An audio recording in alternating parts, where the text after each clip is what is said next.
I don't want to record yet. Welcome. Okay. Push recording. Thank you. Thank you, Dan, for hosting. Husband Dan Gleason is hosting our meeting this evening. I know Karen is our co-host if she needs to step in. So appreciate that. So welcome everybody. And my name is Kathy Gleason. I'm president this year, and we are going to start our December meeting. So I will officially call to order at 6 6:34 p.m. Okay. And I wanted to take the time to let's see, did I see you zoom in or join us, Graham, or not? Did I see Graham joining us yet? Graham Downey from the mayor's office, he's special assistant to Mayor LaFrance, is going to join our meeting today. So I'm pretty excited about that because so far we hadn't gotten any representation from the mayor's office since she started in July. So it'll be great to have him join in. Hopefully he'll do so soon. So the rest of our officers and boards, we'll see who's present here. So our vice president, Karen Pletnikoff, is in the house, so to speak, and board member Lamar Cotton. And that might be it for our board members. I know others are traveling, and so hopefully they're traveling safely. Uh, we have Zoom etiquette on here, but I think all of us know the Zoom etiquette by now, so I think we're good on that. We'll just skip that. So could I have a motion to approve tonight's December 5th, 2024 agenda? So Anyone? move. Okay, thank you, Lamar. Can I have a second? I'll second. Oh, no. Oh, who said they would? I said second. Okay, thank you, Steve. Is there any discussions about any of the agenda items? If not, I will just mention that if you look under old and new business, we've got, transportation related items clumped together, the Forest Park Drive and Neighborhood Greenway Program and the Vision Zero. And then we have Fish Creek Trail, and we've got two people who have asked to be on the agenda to speak to that topic. And but the Vision Zero, they want at least 20 minutes. So we could consider flip-flopping those two last items so that the Vision Zero could go ahead and extend longer if if there's a desire to do that and have the Fish Creek Trail connection. Just go ahead and have that done already. Does anybody have any thoughts on that, or would you prefer to keep the agenda the way it is? I'm fine the way it is. I didn't see anything that had to be changed. Okay. All right. Well, I don't see any. Is there any objection to the agenda as presented? Okay, the agenda is approved. Thank you.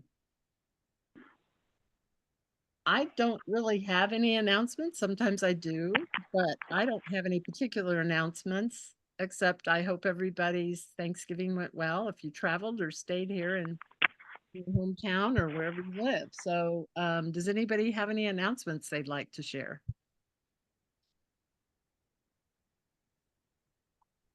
If not, we'll move on to our agenda items, continuing agenda items. So then what's new in Turnigan is just a little bit of time. If anybody's got some news they want to share of what may be happening around Turnigan right now. Anybody have anything to share this evening? I left. I think a lot of us did. So yeah. Yes. Okay. None. That's going to be easy for our secretary. Okay, moving on to the next agenda item is executive board report. So we never have the next TCC board meeting date set up this early, but we'll be meeting at some point later in the month or at the very beginning of January. So if anybody wants to know when we're meeting, please just contact me or any of the board to see when we might have set up a time. So far, we've been meeting mostly via Zoom. And then just, an announcement that every January, we schedule our meeting the second Thursday of the month instead of the first Thursday of the month, as we do the rest of the year, because the first Thursday of the month is always so close to January 1st, New Year's Day. In this case, it would be the second, the day right after. So that's just, everybody mark your 2025 calendars for January 9th. That's when we're meeting next. The Federation of Community Councils delegate report and town hall series. I'm the delegate, and they did hold their final town series meeting, and they also we also met. Let's see, what day was that we met? Well, it was the third Thursday of the month, third Wednesday of the month. I don't have the calendar in front of me. Anyway, the key thing, it was the town hall meeting was good. It reiterated kind of what various councils do and how they interact with the community and how they meet. And it's always good to get information like that from various entities within the Bull area, as well as Eagle River and Chugiak and Girdwood. So it was not well attended, but there were some good people there and presenters there. So it was always good to hear what they had to say. At our delegate meeting, kind of the key thing, it was a good meeting. We actually didn't have a full agenda, but the key thing was discussion about the community council 10-year, excuse me, I'm going to confuse topics. I apologize. Go back. The key thing was in the future, how the municipality is going to deal with community councils, capital improvement program projects ranking, the timeline they're going to shift.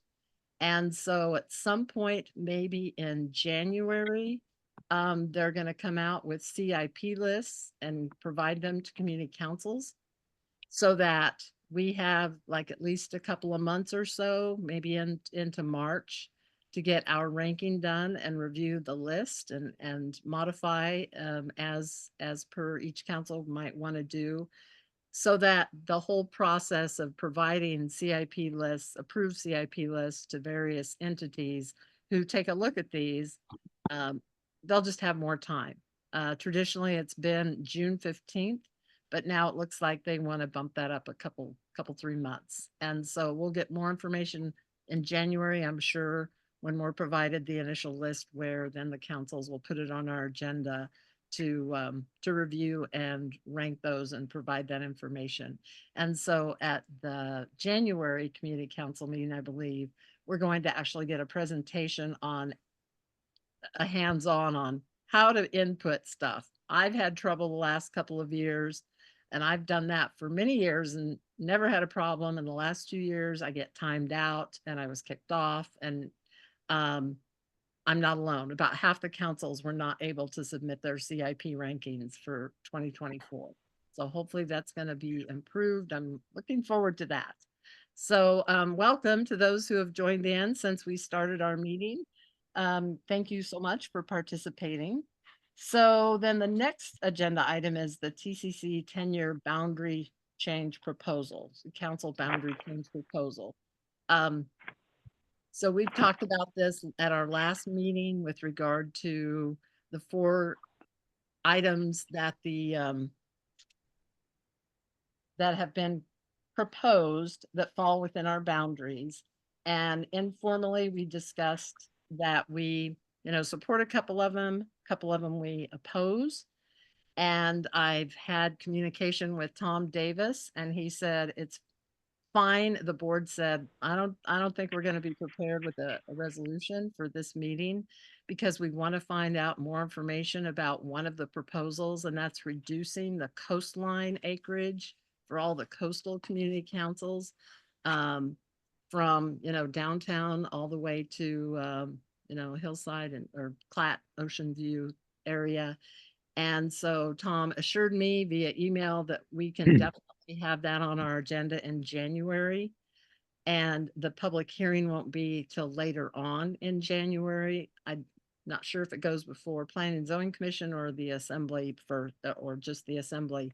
But so on our January 9th, we will have a resolution that reflects our formal discussion and see if we get any updated information about why they're reducing our coastal boundaries, high tide versus low tide. Spenard Community, just FYI, Spenard Community Council did pass their resolution last night, and they did include agreement to the proposal for Turnagain and Spenard boundaries to overlap at Spenard Beach Park, which is pretty exciting. That happened to be my idea, so I'm glad. It just makes sense that we both have done work on that park, and so we hope that the Assembly will ultimately approve that proposal. And they did not support any changes to the Turnagain Spenard boundary in terms of Spenard taking some of Turnagain's area, etc.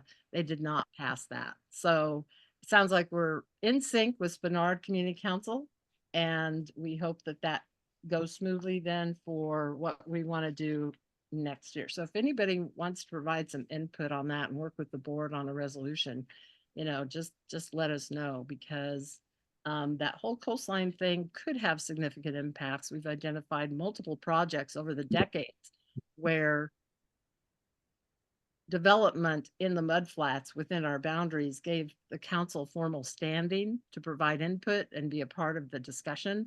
Whereas if that is taken away from us, we may not get formal notice of anything. We may not be invited in any kind of working group or discussion about any kind of proposed development. And so that's pretty important for our area. So does anybody have any questions about that? Okay, we will move on then to Fish Street Trail Connection Project Team Update. We initially were contacted by Noah King from DOT, who had reached out to the community council and wanted to be on our December 5th agenda. And when the TCC board met to put the agenda together, and we were getting requests from all sorts of entities for different things on the agenda, we thought, we're not sure we're really prepared to hear from him in December, and we were going to ask him, would he mind waiting until January? So board member John Isaacs reached out to Noah King and asked about that, and Noah was actually relieved. He said he really wouldn't be prepared to present at tonight's meeting. So, and he told John that he'll just be in touch with our council when he wants to come back and present at our council. Lots of stuff happened yesterday and today that and last week in far as requests, which you'll see later on in the agenda. But as far as the team, the actual project team presenting, that's been postponed, and we'll find out when they want to reschedule for us. And lastly, so does anybody have any questions about that? Okay.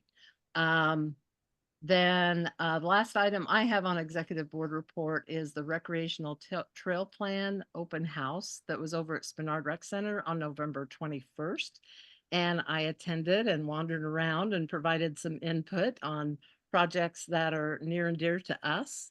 So that was a key thing that I, wrote down on multiple things as far as, the projects that we're looking at trail wise, and look to see what kind of connections they have, and stressed that maintenance of our current trail system is important.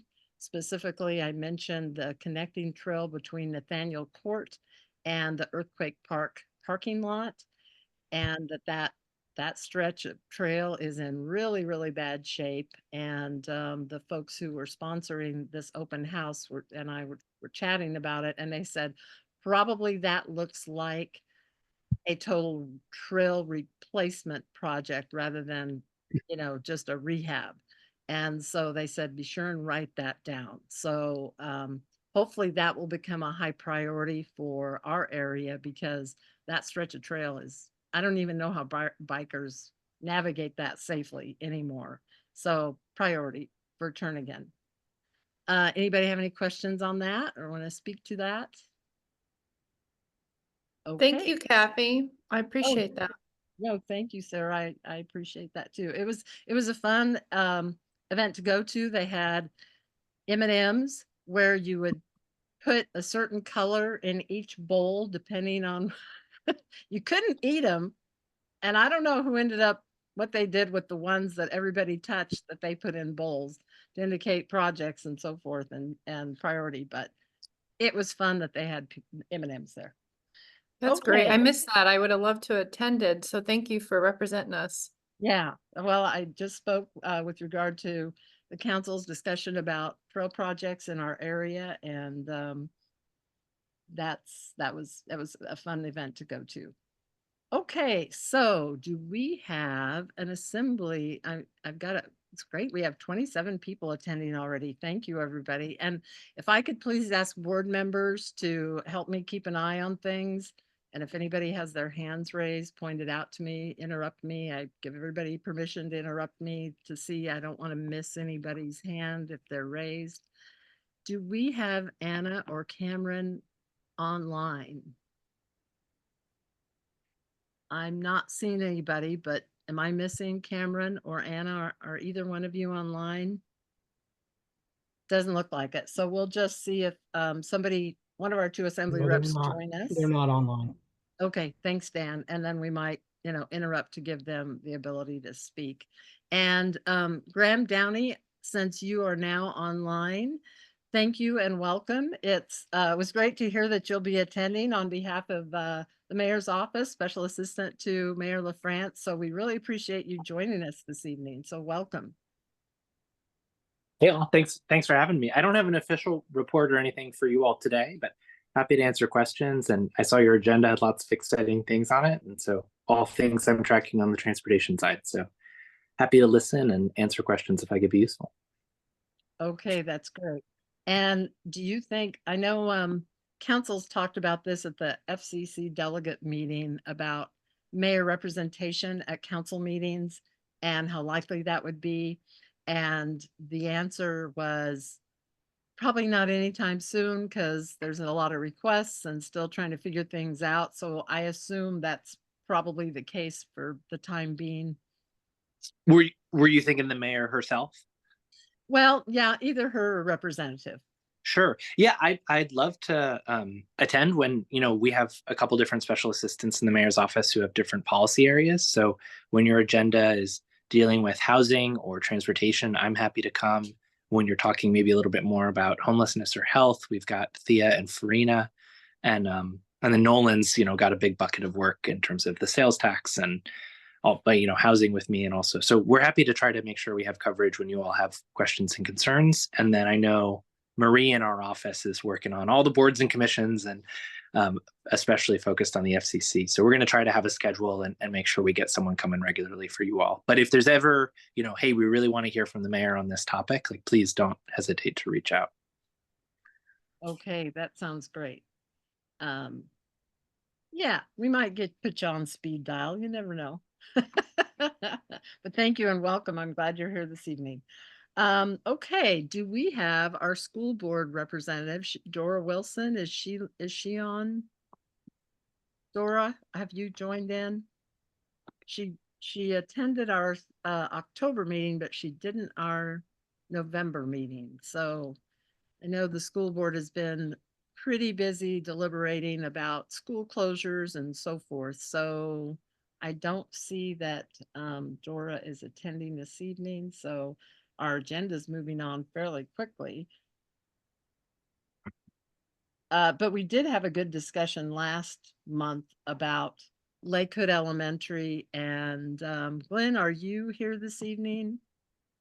One of our Turnigan neighbors who has been coming fairly regularly. He provided a lot of information about Lakewood because he was a former, I believe, principal and former, well, and his wife taught there. And so, he had a lot to say about Lakewood and what would happen if it were closed. And we really appreciated his unofficial report, since we didn't have Dora to talk to about on that specific topic.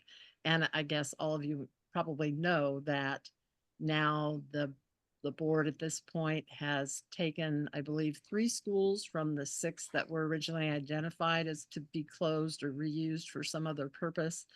Lakewood is still on that list for, I believe they're proposing it to become some kind of charter school, but I don't have any specific updated information. So I don't know if there's anybody attending right now that could speak to that just briefly about any kind of update for Lakewood. I don't have an update, ahead. but after we had the meeting and the discussion about Lake Hood, which I live about 2 blocks from, I have to say that I think I failed my duty by not bringing up the fact it is the children walk through my neighborhood, where I live. There's a lot of people that their children are out of the house, but it struck me as most of them, English is not their first language. They are, I presume, I'm not an expert on the different cultures, but everything from Alaska Native to certainly people from the South Pacific and the African American community. And what I didn't get from the gentleman who spoke was, where does this group, that if you're going to start to peel them off, where does this group, how is this going to affect them and their relationships with their neighbors and families and friends? Now, I can see some people say, well, that's everybody's community. And again, I don't, maybe it is, but I felt that as when the kids come out of school, I'm biking or driving by, or, the parents are there, breaking this one up, I guess I hope somebody's putting some good thought into it. And maybe the person who spoke at our last meeting is that person. I know that's his job, but I still worry about that. Well, I think he's retired, but he was just sharing when he was involved with Yeah. Lakewood Elementary. Okay, well, what was his name again? Well, Glenn and Dan, can you remember Glenn's? He lives on Wendy's Way. He's not far from where we live. I'm Okay, spacing his last name, but his Oh. name's Glenn. I don't remember it. I may just, if he's in the school, is he in the school then? No, he's retired. Okay, I thought that was the case. And maybe later on I'll remember. Well, maybe later or tomorrow, Yeah. Kathy, you could Yeah, send me we'll his touch base, name. 'cause I know I'll think I of it. don't, I know it's not my responsibility, but I've, spoken to people in the neighborhood that have different opinions or different positions in this neighborhood, Lake Hood area, and nobody brought this up. So anyway, yeah, that'd be great if I could get his name. Yeah, it makes sense that that's something along so many other things that need to be taken into consideration when the school board makes these decisions. So it's a bit, And Hey, Kathy, President- Kathy, yes, Dan. Karen had her hand up for a bit. I'm sorry, who? Karen had her I do. hand up. Oh, Karen, please, go Yeah, ahead, Karen. Thank you, President, and thank you, Lamar. I think those are great points to make. In the previous round of closure discussions, the other school up for debate about closures seemed to be Northwood, which also has some of those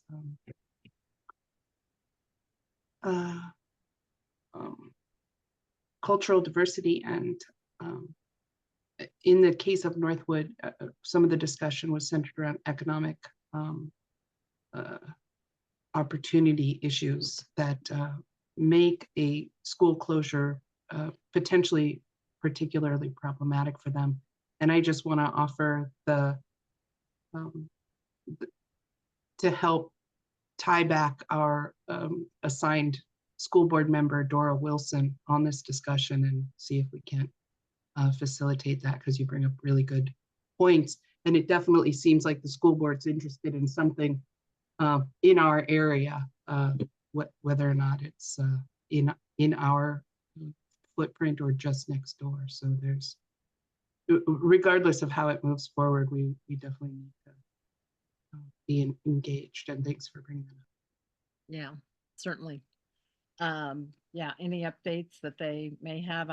Does anybody know when the school board will make a final decision? I've not kept up with that, admittedly, so I just know, I saw in the news that they had removed, based on, input, they had chosen 3 schools to take off that list, but I don't know when they may make a final decision, if it's yet this month or maybe in January. Does anybody know that? I don't know.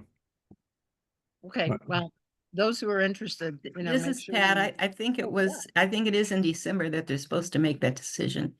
Okay. Welcome, Pat. Well, Yeah. and welcome Good. everybody who have continued to zoom in and join our meeting. So thank you. And again, I'm Kathy Gleason. I'm president and chairing this meeting. And Pat, hope you're doing well, because I know you had something replaced lately. So good to see you via Zoom. Okay. Okay. Okay. Next item on the agenda is the airport report. And I saw that Eric, you have joined us. So welcome, and you have the floor. Hello. Mine is quite short today, which actually I think maybe helps because you guys have a big agenda today. But if anybody doesn't know me, and there's a lot of new people in here, I'm Eric Peterson. So I am still the acting communications manager for the airport, but now working in air service development, which is a good segue. Because what is air service development? Basically, I am a traveling sales agent for the Anchorage International Airport, and we're excited to announce that we have a new airline starting next year. It's WestJet, which is Canada's second largest airline, and they will be flying just in the summer, unfortunately, but still great. But June to September. Next year from Anchorage to Calgary. So if any of you are looking to go to Canada to go see Calgary, they also have tons of international kind of destinations or more domestic ones that you can connect through the Calgary airport. And if you want to go see Banff, or if you want to go to the Calgary Stampede, you can do it all direct next year. The other one we have is our airport holiday like kids art contest is in full swing. Today I was actually putting their numbers together. We have about 70 pieces of art from various kids from schools all around Alaska. We mostly were working with Campfire, which is an after school program, and they're going to be hung hopefully early next week in a public area of the airport. It's right where kind of the line to TSA is. They're going to be on a big wall, and there's going to be a station if you'd like to vote. You can vote on your favorite ones. And then we have a bunch of gifts for kids, thankfully donated by tenants at the airport. So kind of airport businesses got together and donated some prizes for kids.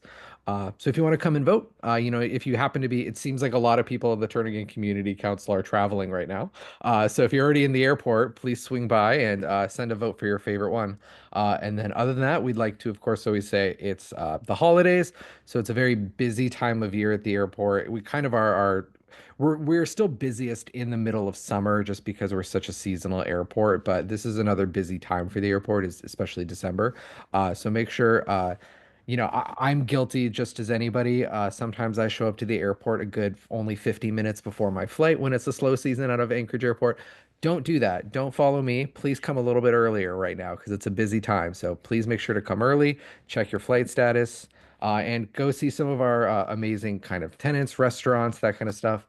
And then the only other one is hopefully within the next couple weeks, we might have Pizza Hut opening. I said in one of our last emails, one of our last meetings, that Pizza Hut is going to be opening a location in the Anchorage Airport. And hopefully, the last time I heard, they said middle of December. So hopefully we'll have them open soon. Other than that, as always, I'll put my email in the chat if anybody would like to email me any questions or concerns at the airport. But if anybody has any questions, I'm here.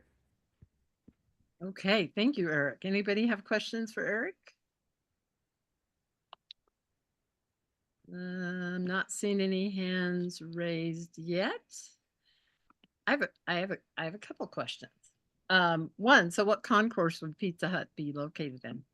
They're going to be in the C concourse. They're Okay. like, if you like pass McDonald's, maybe about 2 minutes walking on the left-hand side. Okay, just so I know these things. Okay. Yeah. And also, I know it's been a little while back, and I think Sarah, maybe you're the one that mentioned it at some gathering with airport employees that some of us may have had. is the possibility for non-ticketed locals to be able to go through security to shop or eat at the different, areas that are located there behind security. Was that ever a thing? Has that been discussed lately? I'm just curious. Yeah, Eric, I can't You wanna remember if say?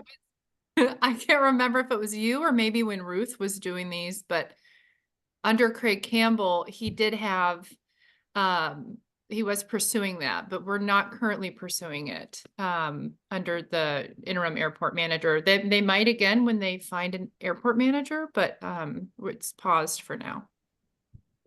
I was just curious. I thought about it when we flew in last time, which was just last Saturday night. And that, I don't know, for some reason it went through my brain and I thought, oh yeah, I wonder if that might be a thing sometime soon. But I Yeah. appreciate the update. Thanks for circling back. Sometimes I think we forget to circle back when we start something and maybe it pauses, but that's probably just life. So thank you. Sure. Yeah, and I will always let you know because I actually learned about this recently, but I mean it's not for if you just want to go shopping or eating, but in case you have somebody who has like a disability or something and you really like to meet them at the gate, you can actually always ask the airline, whoever they are flying on, to get you a gate pass. So like say you really need to meet somebody from Alaska Airlines, they're getting off the gate and you need to assist them in some way back and forth from the gate, they can actually get you a gate pass for you to go through TSA. Okay, that's a good thing to know. Mhm. Okay, anything else for Eric? I was wondering when they're going to break ground for the new tower. Oh, yeah. Yeah, I mean, the last thing I heard was that it's it's going to be breaking ground in the sense that they're doing a lot of environmental testing and testing of like, I think like the hardness of the ground. I don't know a better way to say it, but I know that they're starting some of the testing next summer.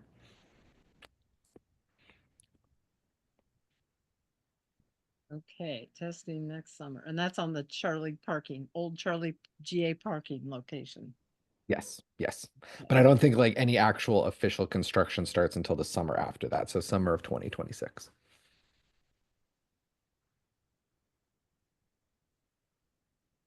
Okay, thank you so much, Eric. Thanks, Sarah. Appreciate it.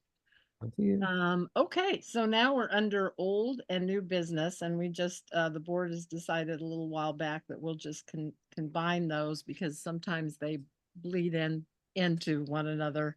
So but this is real new business. Normally we have our officer and board elections in November, but somehow we neglected to announce that in October. So this time, hopefully only, we are having our elections this month in December.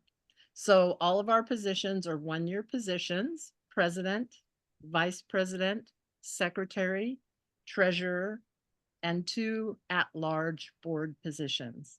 And it's not always the case, but those who are serving their terms in 2024 were elected for 2024. We've all agreed to run again. But of course, we take nominations from the floor, and because I'm one of those running, I'd like to hand the elections off to Pat Redmond. Would you be willing to step in and take on this agenda item from here on out? Just a second. Sure. Well, you can say no, but Oh, well, yeah, all I have to do is just ask people to vote, right? well, see if Actually, we have to go item by item. we have to have a position. nomination. We have to have nominate. We have to open up for nominations. Yeah. So the first one would be, are there any nominations for the office of president? Other than we have Kathy Gleason and we're open for nominations. Anyone who wishes to nominate someone or themselves to be president, if you raise your hand or something, we can see you, I think. Yeah, everybody keep keep everybody look out for raised hands. Uh-oh, I just lost my Zoom. There. Yep, Okay, got it. that's all right. I don't see anybody so far. Okay. Is there anyone? The nominations are open for vice president. Currently, we have Karen Palinkoff, who is running, and then we will, is there anyone else who wishes to run, or is there anyone else you would wish to nominate? Again, is there anyone who would, oh, Lamar, I see you shaking your head. Now you could be good at this. I just think Karen does a good job. I'm sorry. All right, don't wanna is lose there it. anyone else to nominate for the office of vice president? Seeing none, that office nominations are closed. Secretary, we have Chris Habich. Are there any other nominations for the office of secretary? Technically, I'm supposed to ask this 3 times, but are there any other nominations for the office of secretary? Seeing none, the Chris Hapish is the nominee for secretary. For treasurer, we have Kathleen McCoy. Are there any other nominations for the office of treasurer? Okay, seeing none. Wait, again, the second asking. Nobody's jumping up and cheering for the office. All right. Kathleen McCoy is the nominee for treasurer. At-large board member, John Isaacs is a nominee for one of the at-large board members. Does anyone else wish to be nominated for one of the at-large board member spots? Yes. Oh, me. you're already nominated. You're on the list. No, I'm on the list. Yeah. So I don't see anybody else for the position that John Isaac's been nominated for. And the last at-large board member is Lamar Cotton has been nominated. Are there any other nominations for the position that Lamar Cotton has been nominated for? Seeing none, and seeing that this slate is filled, I would move for unanimous consent to accept this ballot of candidates. Is there a second? I second that. Sarah Haley does. Thank you. Sarah has seconded. Are there any objections to accepting this slate of officers? I see and hear no one. So we have just elected this slate of officers for the next year. Thank you. Well, thank you so much, Pat. You're so good at that. And thank you everybody for attending and supporting the board. We worked hard this year and we hope to continue to do that for 2025. So appreciate it. And I just checked the chat room, which I don't do often, but Diana Rhodes, you aren't being allowed to check in as yourself. So Dan, you're host, so I'm not sure what's going on there. But since you put it in the chat, your vote is counted as well. So thank you, Diana. And Dan, maybe you can see what you can do to get Diana zoomed in. Oh, there she is. Yep. But she's checked in as Anchorage Park Foundation. Okay. Technical items avoided, which is good because Well, that is not my she came in forte. as Anchorage Park Foundation. I didn't see her ever try to come in as herself. Well, but she's, because she's checking in from that computer. That's why. Well, she can rename herself from the. Well, I forgot to Park rename Foundation. myself too, so let's just go on. Okay. Thank you. Okay, and then also every year we need to elect the Federation of Community Councils delegate to represent Turnagain Community Council. This position that has now been thoroughly drilled into my head since I've been going to these workshops and so forth is this position you wear 2 hats. Not only do you go and participate and be engaged with at the Federation of Community Councils level as representing Turnagain, but your other hat, which actually takes precedent, is you do become a formal, legally binding board member of the Federation of Community Councils, since it is a recognized nonprofit organization. And so it's pretty important that whoever takes on this position understands all the responsibilities with both of those hats on. And so Pat, would you mind taking over again? Oh, I'm sorry. Um, so you want to elect a candidate for you want candidates for the TCC delegate? That can be a board member or any other community council member. Is that correct? Yes, that is correct. It typically is the president or for sure a board member. Oh, and then we also need an alternate as well. And an alternate. Yes. So, Hey, Kathy, Yes, Dan. Casey Sullivan has his hand raised. Oh, okay. Casey? is he muted? No, hey, sorry about Oh, that. there I you don't mean to interrupt the process. I just wanted just for time. I'm actually have to board my plane here in about 7 minutes. I apologize. So I just wanted to reflect that, and I'll stay in as long as I can. So he's on the Fish Creek project. Let's move to that. I'm sorry, Kathy, but we can move to that. I move that we change the order of the day and move the Fish Creek Trail up above election voting for the Federation Community Council. Second, Okay. Is there a second? I'll second Kathy, Karen. Is there any objection? Is there any objection? Hearing none, go ahead, Kathy, and start that. Okay, I apologize, Casey. We could have put you before a lot of this stuff if you had a timeline, but go ahead and tell us why you wanted to be on our agenda and fill us in. Yeah, hey, very good. Sorry about that. I was having technical difficulties, and I meant to chime in at the very beginning when you were talking about the agenda. So I'll try to keep it really quick. Can you hear me? I want to just do a mic check. Yes. Yes. Okay, awesome. Because I am in the airport and I do have my headphones on. So, hey, well, first and foremost, it's nice to be back at the Turnitin Community Council. It's been many, many years since I've attended one. For those that don't know me, my name is Casey Sullivan. I'm the Government and Public Affairs Manager for Marathon Petroleum. But besides that, I'm a fourth generation Alaskan. I grew up in downtown Anchorage, and I've lived in Turnagain and West Turnagain now for many, many years, where we've raised our family. I am an outdoor enthusiast by heart.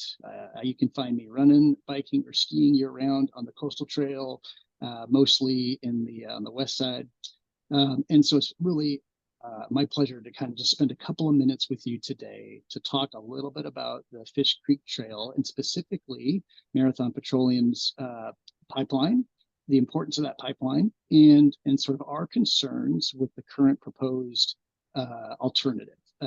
What I want to be very crystal clear is that we as a company, we are not opposed to a Fish Creek Trail extension. I think there's a lot of rumor and out there that we are somehow trying to kill this project. That could not be further from the truth, right? We collaborate and work with municipalities all over the United States and Kenai and here, and we've been very collaborative with the project team to date, and I'll talk a little bit more about that. But our goal really is we do have some very valid concerns around safety, security, and operation challenges with this preferred alternative. Our goals today really are about looking for alternatives and finding that kind of win-win for everybody, okay? Just really quick, for those of you who maybe don't know, but Marathon Petroleum, we own and operate the Kenai refinery. It's been operating since 1969. And there it takes Alaska's crude oil and it manufactures fuel products that literally move the Alaskan economy. Forever, people have sort of said, oh, crude oil goes out of state, gets refined, and comes back to the state of Alaska. That's not the case. I mean, some stuff does get imported, but really most of it is manufactured. We have 250 all Alaskan employees, and we, as a company, and what we do, we take our values, we take what we do very seriously, both from a safety and environmental stewardship, our integrity, but also our partnerships with our stakeholders, our communities, governments and shareholders and the like, because we operate at the license of the community. We take that charge very seriously. Okay, so let's talk quickly about the Tesoro Alaska pipeline. It's called TAPL. It is, in my sort of vernacular, it is literally the Alaska economic artery. It is a 10-inch, 70-mile pipeline that runs from Kenai across the inlet, near the airport, kind of runs down Northern Lights, down Fish Creek, and then over to the Port of Alaska. It operates 7 days a week, 365 days a year, and it supplies South Central and the interior with gasoline, diesel, and jet fuel. It is the primary line that actually supports the Ted Stevens Anchorage International Airport with much of its jet fuel. And then at the Port of Alaska, just for reference, it then gets on rail cars and heads north to Fairbanks. We're a big customer of the Alaska Railroad. We've been a long time permit holder with the Alaska Railroad. We're a great partner with them in this, for decades. This pipeline was built in the 70s, and it has been placed in this area along that line since the 70s. So while it's an older line, it is very well kept up and routinely maintained, and I'll talk a little bit more about that. I do want to, so I'll just switch to the next gear. Yeah, so again, protecting the pipeline, like our commitment to safety and responsibly operating this asset it's critical to our business, right? We want to make sure that what we do is protecting the public, the environment, and ensuring that we can move commerce at the same time. We use lots of methods to assess the integrity and safety of this pipeline. We have inline inspections like smart pigs that run through there that are so smart today. They can test for all sorts of things, GPS as well, above ground inspections, waterway crossing inspections. We do this on a regular basis. And sometimes we have to do repairs, right? And so when we do these repairs, we end up having to isolate a section of the pipeline. And to do that, we have these block valves. They're just like a valve in your plumbing underneath your sink, right? You're going to turn off the valve for the water so you can remove a hose or whatever you're going to do. And they are located, everywhere from Kenai to this block valve that we're going to talk about, which is the very last one on the north side at the beginning of this Fish Creek Trail. But during inspection, right, the area has to be cordoned off. We're going to do a lot of work in this area, so we make sure that it is a safe environment, right, for the workers, and also for any potential public or folks that might perhaps interact with it if that was possible, or wildlife or whatnot. But we have to excavate most of the area, right? So it's usually a big excavation area. It's taped off, we talked about. It takes dedicated observers and safety personnel that are on site. So regardless of the work that's going on, we also have additional workers there that are observing the work. In addition, and then when we're done, right, we put it all back together. We remediate the area as though we were never there, right? And that's really important. I'll talk a little bit more about how we do that, certainly for the current areas. Well, I guess I'll just get to it. Our pipeline today goes under the airport. It goes under Turnagain Parkway sidewalks. It goes under portions of the coastal trail.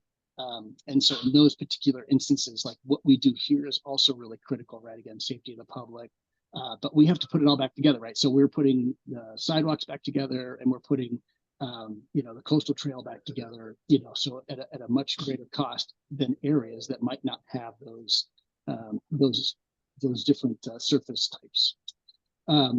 Third-party work. So if there's third-party work that happens within 50 feet of the pipeline, so think of the center line of the pipeline, 50 feet left, 50 feet right. Anytime that if it's a utility, if it's a railroad, if it's any type of other construction, we have to have a dedicated representative observing that work. And that cost, again, is assumed by the third party. Well, let me say, that's a cost to us that often we have to encumber to be there on site. We have a very small staff in Anchorage, and so sometimes that can be a strain, but we make sure that we are there and available.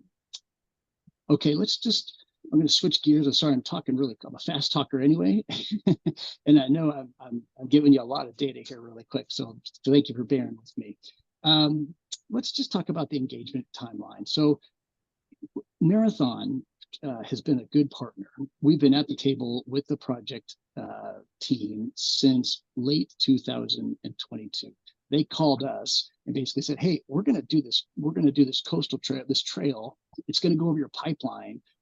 Hey, what will it take to move your pipeline?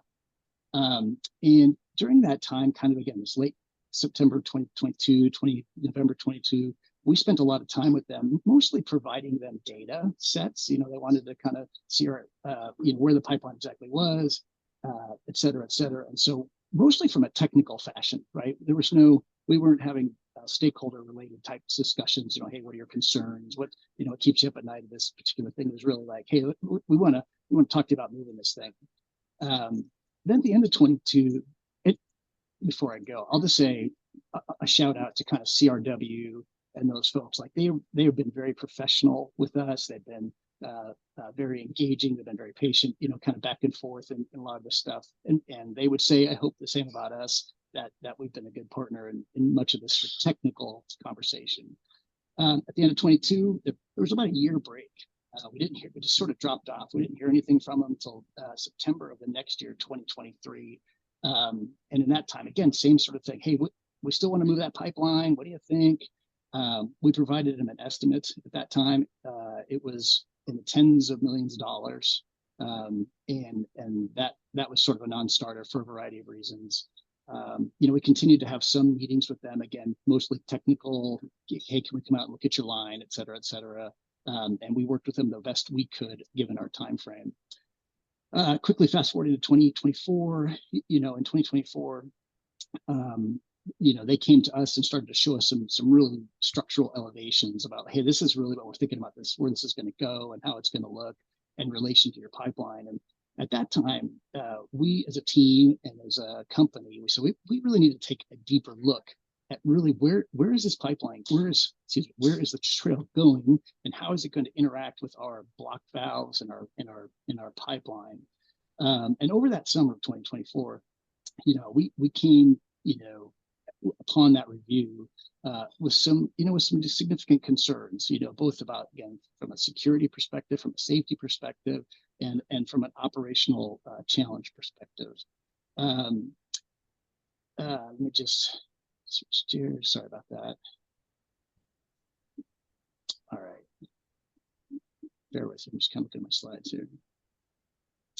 All right, so let's talk about what some of those challenges might be. Again, I want to be crystal clear, right? We, in this conversation, we're supportive of a bike trail connector in general. And as I noted, we've been at the table in good faith in these sort of technical conversations, but our concerns are legitimate about safety, and this current proposal allowed for some of these safety and security reasons. The trail as proposed, right, would be literally adjacent to a large scale above ground pipeline blocked valve. It's the last block valve that is between us and the Port of Alaska. It would also pave over large sections of our pipeline, and perhaps even more now. And so as we looked at this and we thought about the potential impacts, it just introduces a level of risk and some safety and operational challenges that we don't have today in this particular area. So let me just talk quickly about the block valve, and then I'll talk about the pipeline. So as I noted, we have these multiple valves across the line. And generally speaking, right, they're kind of in wooded areas, removed from the public area for obvious reasons, right? We don't want the public, any risk of vandalism or public interacting with these areas in a way. They are fenced. There's generally a double fence that's very well labeled what it is. And then this particular block valve, if you kind of look at a picture of it not that long ago, maybe from 5 years on Google, you'll see it is absolutely surrounded in woods, right? I mean, it was placed in that area. It's been for 40 years. It's been surrounded by woods in this area.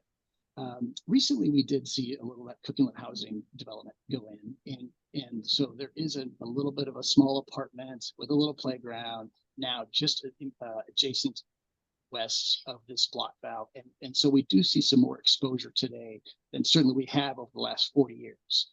I'm going to say it's a limited test case, right? It's only been a couple of years. It's at a dead end. There's very limited traffic that goes to this area. But in the end of it all, it adds additional exposure, but not really not that much more. Today, however, and I apologize, I don't have an image for you. Today, this particular trail would literally go right next to this block valve. And, again, it will allow public access from the north and the south, immediately adjacent to this block valve that, it will never hasn't seen in 4 years. So that causes us, from an operational perspective, from a safety perspective, it causes us concern. It absolutely does. And we'll certainly ensure we can do education, and we're going to work with the project team to think about how we can manage that if this is, again, the chosen path. But these are the sort of things that do kind of keep us up at night. And it is a valid concern that I really think feels like it gets downplayed a little bit. Like, oh, it's fenced, what's the big deal? And I'm just telling you, from our core value of safety and environmental compliance and things we do, it causes concern where this trail would go. So, all right, so I'm going to switch gears. Let's talk about the trail over the pipeline. It's, as I talked about earlier, and I think others will say, like, what's the big deal? Again, you have pipeline under sidewalks, you have pipeline under coastal trail already. You already do this, and that is absolutely true. And we manage those projects and those costs, we think, very, very well. However, as I note, this particular section of pipeline, it hasn't had that, right? We have not had to deal with that for over 40 years. And again, this section of trail will add a layer of cost and complexity that we have not had to date in this area. Just on the cost perspective, we estimate that where we have sidewalks or trails or whatnot, that increased cost is about approximately 30 to 40% higher than in areas that we don't have anything over it, right? And that makes sense, right? Because we have additional fill, we have to excavate the sidewalk, we have to replace the sidewalk. There's administrative costs with managing the safety and security in the more public areas. So again, it's not to be minimized, right? It's not to be. This is super important pipeline, and this is an area that, again, this proposal, we believe, introduces this new level of cost, complexity, and risk that we don't have today. So, all right, I'm just moving on. So one of the things that we have talked about with the project team and with others, certainly, and just starting to float this idea was we'd like to offer another review of the S3 alternatives. And for those that don't know what the S3 alternative, remember what that is. That's the one where the trail at Fish Creek will come down, it goes under and around the bridge, it goes over to La Honda and follows along the east side of the berm. This was not originally selected, because the end of that trail ends up, the plan of it was to go under the railroad tracks, and that causes a massive cost increase and some railroad operation disruption. I think they quoted something like 14 million. What we're saying is, instead of going under the railroad tracks, why don't you just follow the berm all the way on the east side, which protects you from the railroad, it minimizes any impact to infrastructure or other private property folks, and is easily connects on a straight line to the connecting trail. We believe that deserves another look. We think it eliminates this impact of infrastructure. It separates those trail users from exposure to the railroad, et cetera. And maybe it's been fully evaluated. And I apologize if I just don't have that data set, but we think that it's worth another look. Okay, in closing, and I'll keep it real quick. Marathon Petroleum, we've been here doing operations since 1969. We take our responsibility as an operator super serious, to do it safely and ensure that we are working with our communities and our stakeholders. The Soar-Alaska Pipeline, it's critical infrastructure, right? It's provided that fuel supply, fuel security for South Central and the interior. I think I've said it, right? I mean, I can't clarify that anymore. We are supportive of a bike trail extension in general terms. However, this current proposal, we believe we have some legitimate safety, security, and operational concerns that we're sharing, and our goal is we're ready to work with the project team. We're ready to work with the municipality. We're ready to, again, further, we've been working with them already, but continue to work with everybody to support this, some form of a workable win-win solution. Okay, I'm sorry. I really, I sort of threw a lot at you. I really appreciate your time. I really appreciate your attention. And I'm happy to answer any questions quickly if someone has anything, but otherwise, you know, might have to be a second time, or feel free to call me. My number is 907-230-9614. You can call me. I'm happy to talk a little bit more about what we're doing here. I will say again, I just want to shout out the team. Project team, generally speaking, has been good to work with. I had a long conversation with Taylor Keegan yesterday, and others. And you know, we're here to kind of work collaboratively with folks in this community to find the right solution. So Well, thank you, Kathy. Casey. I hope you haven't missed your flight, because I hope I haven't either. okay. Get on the damn plane. Hey, by the way, it's good to see great people. I see do have a, sorry, Casey, I do have a request. The way you described the east side alternative that wouldn't match up with what the project team has presented as, you know, you might say S3 or the La Honda side.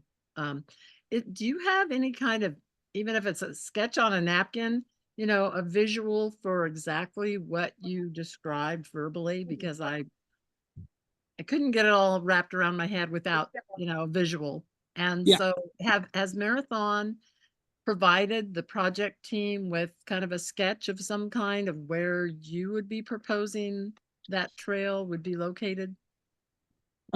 We've not talked in depth. I did provide it in a cartoon version today to the AMETS committee, or it was presented to them. I'll get briefly, but I'll tell you what I'll do. I'm happy to share the presentation that we provided to the AMETS committee to you all, and then you can share with this group if you like. Just so that people are kind of have a better feel for where you're thinking, that would avoid the whole dealing with the railroad tracks and building a temporary rat trail system for the railroad, you know, that would be massive as far as what the project team's La Honda Drive S3 version is, that you've modified it to a pretty large extent, but I can't really, you know, it'd be helpful to visualize that. I'm happy to send it to you. Not a problem. Okay. So that just from those of us who have been following this project for quite some time with Turnagain, that, you know, we have that to consider in terms of your perspective on things, the Marathon's perspective on things, and the project's teams, you know, and what they're thinking in terms of your proposal. And I don't know if you've got any strong feedback from them yet, but if you have, I would appreciate it if you'd share it with us. And copy that. Yeah, so that would be good. And let's see, any other quick questions before Casey has to get on a plane with regard to Marathon and what was presented this evening at our council meeting? So help me look for hands. If anybody is raising their hand, I would appreciate it. I'm not seeing any raised hands. So thank you, Casey. I appreciate you contacting the community council and providing information from Marathon's perspective. There's lots of turning wheels on this trail project. Who said it was going to be easy, right? But collaboration is probably the key thing moving forward, so that all perspectives are heard and taken into account, so that we can work together on, you know, see how this project turns out. So anything that you can provide the council in the future and where you're at on it would be much appreciated. Yeah, copy that. Hey, thanks guys. And nice to see many friendly faces. I see AJ, I see John Isaacs, I see lots of folks, Dave. It's great to see everybody. Thanks for the time. Okay, thank you. Safe travels. Thanks, bye. Okay. Where's John? Okay. John's here. So John, since we've moved this agenda up and you're part of this agenda item, you requested to be on our agenda for this evening's meeting to have some information to provide as well on the Fish Creek Trail Connection Project. Yes. So go ahead, John. Just a quick status update. I attended a meeting this morning with the mayor and Graham, and I don't know his last name. I'm sorry. I apologize for that, but with Graham as well. And it would seem to me that the Fish Creek Trail Committee has zoned in on the S1, S2 alternate on the southern portion. And I think to the northern portion, I think it's N3. Is that correct? I'm not sure 100%. Where they would cross Mr. McCary's drive. They said that they're still gathering facts at this moment, and that there's further information to come. At a further meeting in the afternoon at 1 o'clock, the AMATS group, I was at the AMATS meeting, which the Fish Creek Trail came up at, and there was almost a surprise presentation by the Parks and Recs director, or Mr. Braniff, with pretty much a layout of exactly what they expected to do with the trail. S1 and S2 were the preferred routes, and they had some pretty detailed information as to where the trail would go, at least in the area of the Resolution Drive owners, which is still very onerous at this point, in my opinion. And there were many comments, it seemed, that said, we've been doing this for 20 years and fooling around with this project for 20 years. It's time to be done with it, and let's just go. I'll note that Karen Buttons stepped in, and she had indicated that she had been in my backyard and said it would be a tragedy of what would happen to your backyard, or to Mr. Haxley's backyard. And then Kathy Gleason came on, and she indicated that there had been a conditional approval resolution based on a very detailed trail location and certain conditions being met. My understanding of it, there was also an announcement that the DOT has put this project on pause or hold at some level. So that's pretty much what I have to report, at least at this point, other than the fact that the Parks and Recs Department did come up with a document that we had found out about and we'd requested a couple of weeks ago, but only got it last week, and they made that presentation, I guess, public now, and I think they're planning to place it onto the Fish Creek Trail project website at some point in the future. I'm not sure, but as it relates to our previous resolution of approval with conditions, it's not the same as the approval with conditions that Turnigan Community Council passed several years ago.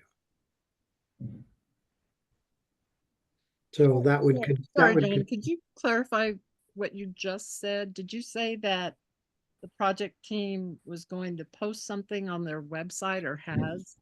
That well, my understanding of it is that the presentation that they made today to the AMATS group, or the Technical Advisory Committee, they made a presentation to them.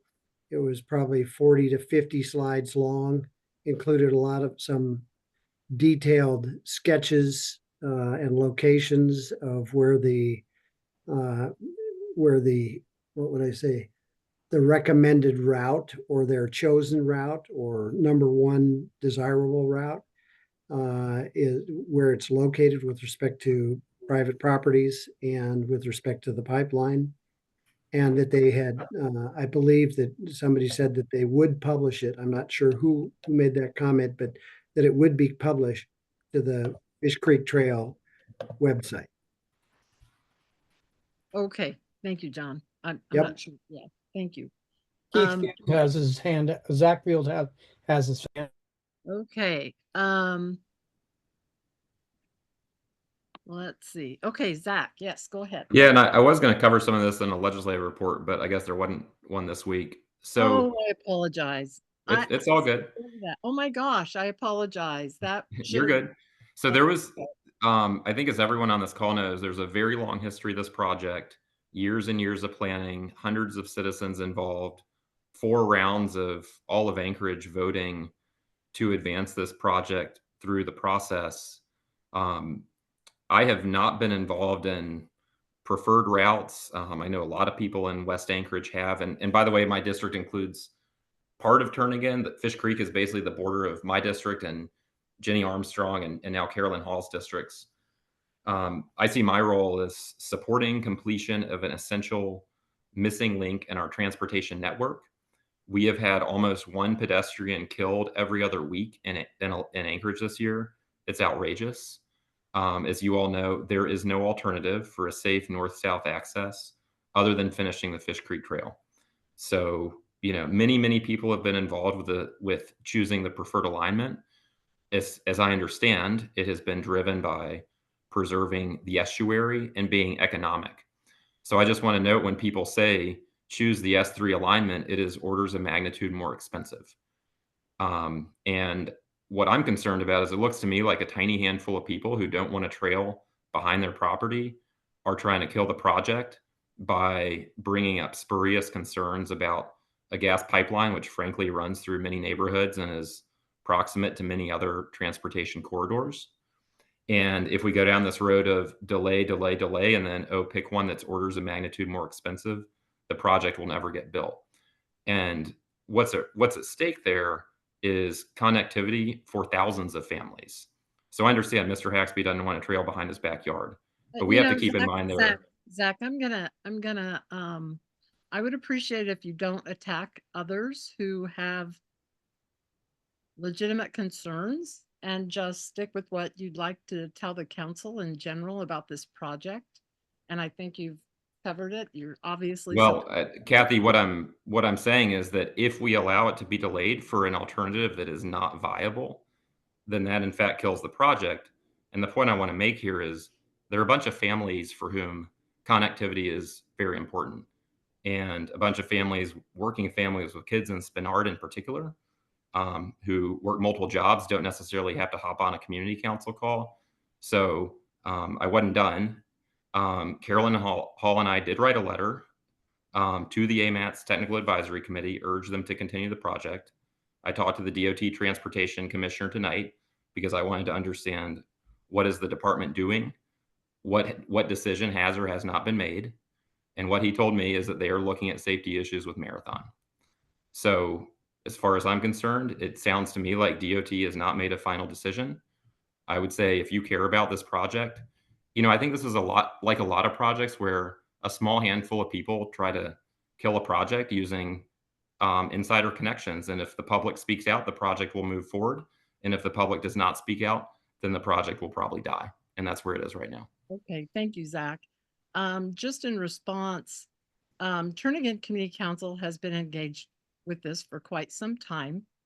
And we did, as was referenced, pass 2 resolutions December 2022. They were thoughtful resolutions after walking the trail site, proposed trail site in the beginning, when there was, there weren't alternatives. There was just input. This is, where a connection should be. Let's take a look at what's on the ground. And there was representation of the council on that, including myself. We talked about this. We've tried to get as much information from the project team over time since we first were notified about this project proposal. We were told it was Spenard Community Council's #1 CIP choice. It was down in the teens for Turnagain CIP. We had a lot higher priority projects we wanted to see funded. Nobody consulted Turnagain Community Council. So we kind of started as, not in first place to begin with on trying to provide input and let the council's voice be heard and considered. And so we've tried to do that and been engaged as much as possible. We've had land use, at least 1 or 2 land use committee meetings where we had a large turnout where we could discuss this more, in detail. So, so it's not just a few people that are now trying to rabble rouse. We've put in our conditional support. Our conditions have not been considered, not even discussed with us from the project team that I can recall. They've been dismissed because they picked a preferred alternative. And then one of the important key things is we didn't find out until this spring of 2024 about the northern end of it and how it would connect with the coastal trail, and how much that differed from what we'd been told for a year and a half. And now we know that the coastal trail, about 700 feet of coastal trail, will have to be relocated. And we haven't had a chance to talk to the project team about the details of that, what it would really look like. Let's do another, on the ground, take a look at real time and see what the impacts of that. And we look forward to doing that as a community council, since we have weighed in on this and it is within our boundaries. And so we appreciate hearing from all perspectives, but we have taken formal positions on this, including having the trail at the toe of the bluff on the south side so that neighbors like John, their yards would not be impacted, and the vegetative buffer that's there, which is a really nice vegetative buffer, would not be disturbed. And we think that talking with you and others on the project team, other people who want this trail, and we are on record supporting that with conditions, and we still haven't weighed in now on this new addition at the front, at the north, that we can collaborate and figure this all out. And hopefully Marathon can be obviously part of that discussion. I think that's the goal, so that we can all move forward with this trail project, but we don't isolate those who are, I don't know, told that we're objectionists, which I don't think any of us are, that are weighing in and saying, hey, I've got a concern. How should we address this? And Kathy, I might just note, this is John Hag speaking. I might just note these, out of all the things about somebody who just wants to kill the project, are pretty unfounded. We have raised objections on this since 2022 when we first learned about this project, and we've never been engaged by the project team.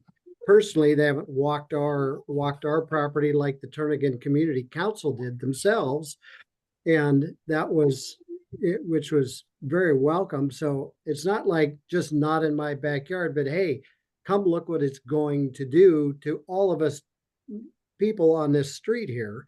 So Zach, I take a little offense that you say that we're just not in our backyard stuff.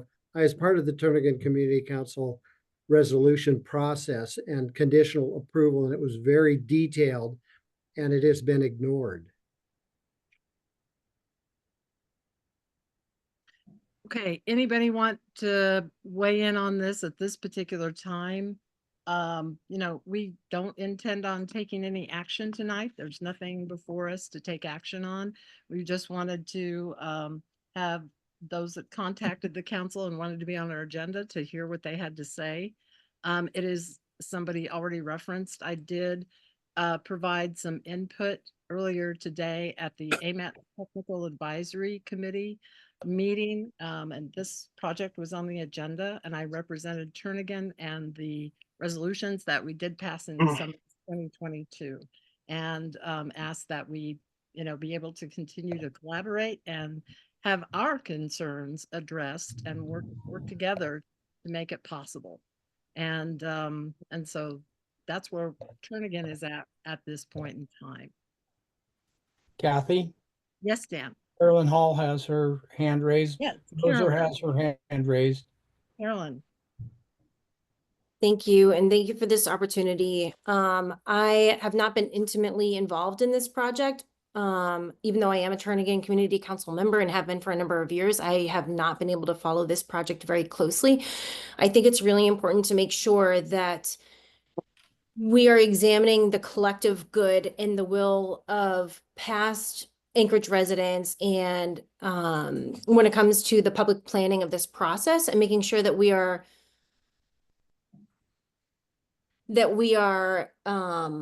following the intent of those before us, but also those present now. And what I mean by that is we know that this is a popular project. A lot of people want to see it happen, and we should not let perfect become the enemy of the good, or this will never happen.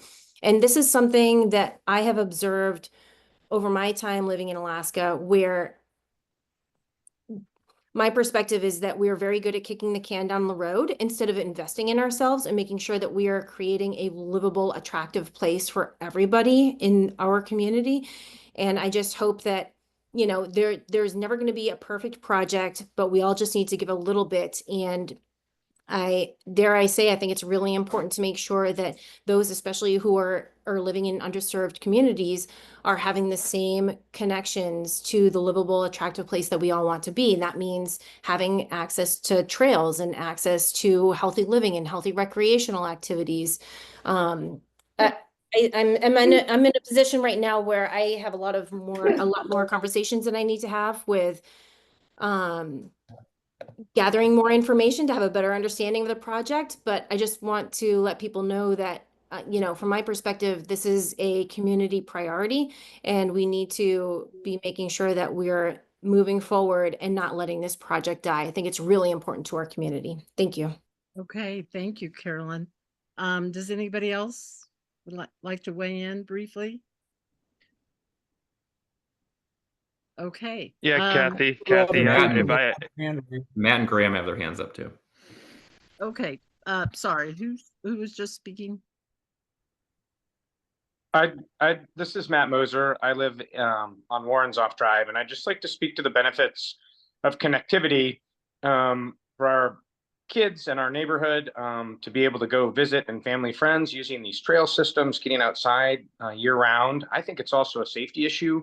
I ride down Forest Park Drive with my kiddo because there's not connectivity and there's no sidewalk, and it's quite dangerous. And this seems like, as I understand it, the S3 alternative that's been proposed at the very last minute here costs about $13 million. And I heard concerns from a multinational for-profit corporation about additional operational challenges, but I trust the Pipeline Hazardous Materials Safety Administration, the federal regulators, to make recommendations to folks who are planning these pipelines. And so I just want to speak up on behalf of the benefits of connectivity and thank Representative Fields and the representative-elect for speaking up. Okay, thank you. Anyone else? I might just say that I hope that nothing I said reflects that we are trying to oppose or obstruct or delay or stop this trail project. If you read our resolutions, we have lots of whereases that support it. It's our conditions that we have seen no movement by the project team or any support from our elected representatives to help us move toward getting our what are pretty reasonable conditions met. And then again, I have to emphasize that we have not weighed in on the new version of the North End connection with relocation of the coastal trail. But I assume we'll want to do that sooner rather than later once we get a more detailed information about that from the project team and others who have been involved in this. Okay, so did somebody else want to weigh in? Yeah, Kathy, if I could have just a chance to weigh in. My name is Justin Terrio, if I'm not cutting anybody else off from speaking that had their hands raised. I'm a member of Turnagain as well too. I live on the west side of the bridge. I was present at the AMATS meeting today too, and I listened to Mr. Haxby and Representative Chuck Kopp trying to kind of speak to some of the challenges, and I definitely agree with Chuck Kopp's assessment that there could maybe be some space to move the trail a little bit closer to the railroad tracks and ultimately still run a safe operation. I do think that there is ongoing challenges with the easements and what that property looks like and who ultimately it belongs to. I think that it's not entirely unreasonable to give up 3 feet of space. As a frequent user of the trails myself, and much as the previous speaker before me said, the Forest Park Drive option is a total non-starter, just because we know that it's not safe to intermix pedestrians with vehicles, and neither is the Turnagain Parkway or the Turnagain Boulevard option. And I mentioned this at the AMATS meeting as well too, but there's frequent reference to this bridge, the pedestrian bridge, which crosses Northern Lights. And I would think it would be of paramount importance to pretty much every parent to know that that bridge has a name. And it was named after David Blake, who was a 9-year-old who was killed by a driver on his way to school at Turnagain Elementary in 1984. And the bridge was built in the 1990s in his memory. So when we're talking about these things, we need to realize that it may be an inconvenience of a couple of feet and putting in a trail next to somebody's yard or potential development, but there has been a human cost to not building these things, and members of our community have died. Kids have died as there has been no action in building this connection. So that bridge, I just like to call people's mindfulness to the fact that there are people that have suffered and families that have suffered because we have not taken adequate action on this front.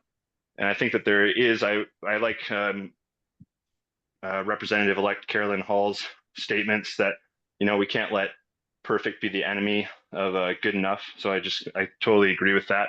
I think, and I've been trying to listen to a couple of these meetings for a while with the recordings. I appreciate that the recordings go online.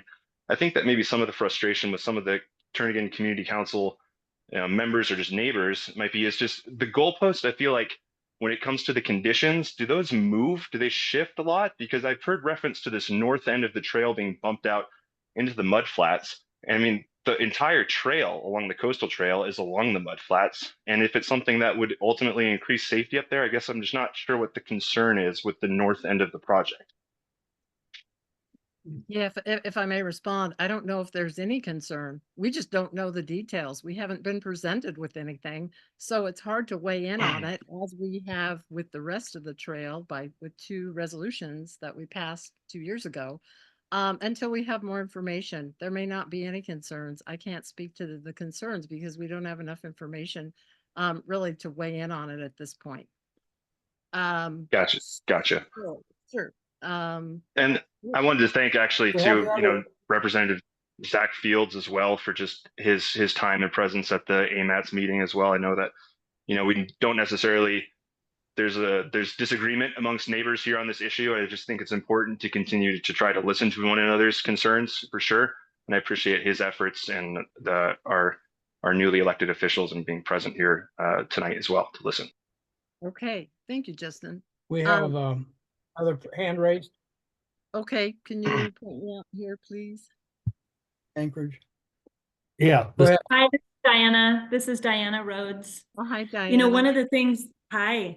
So I was also at the AMATS meeting today.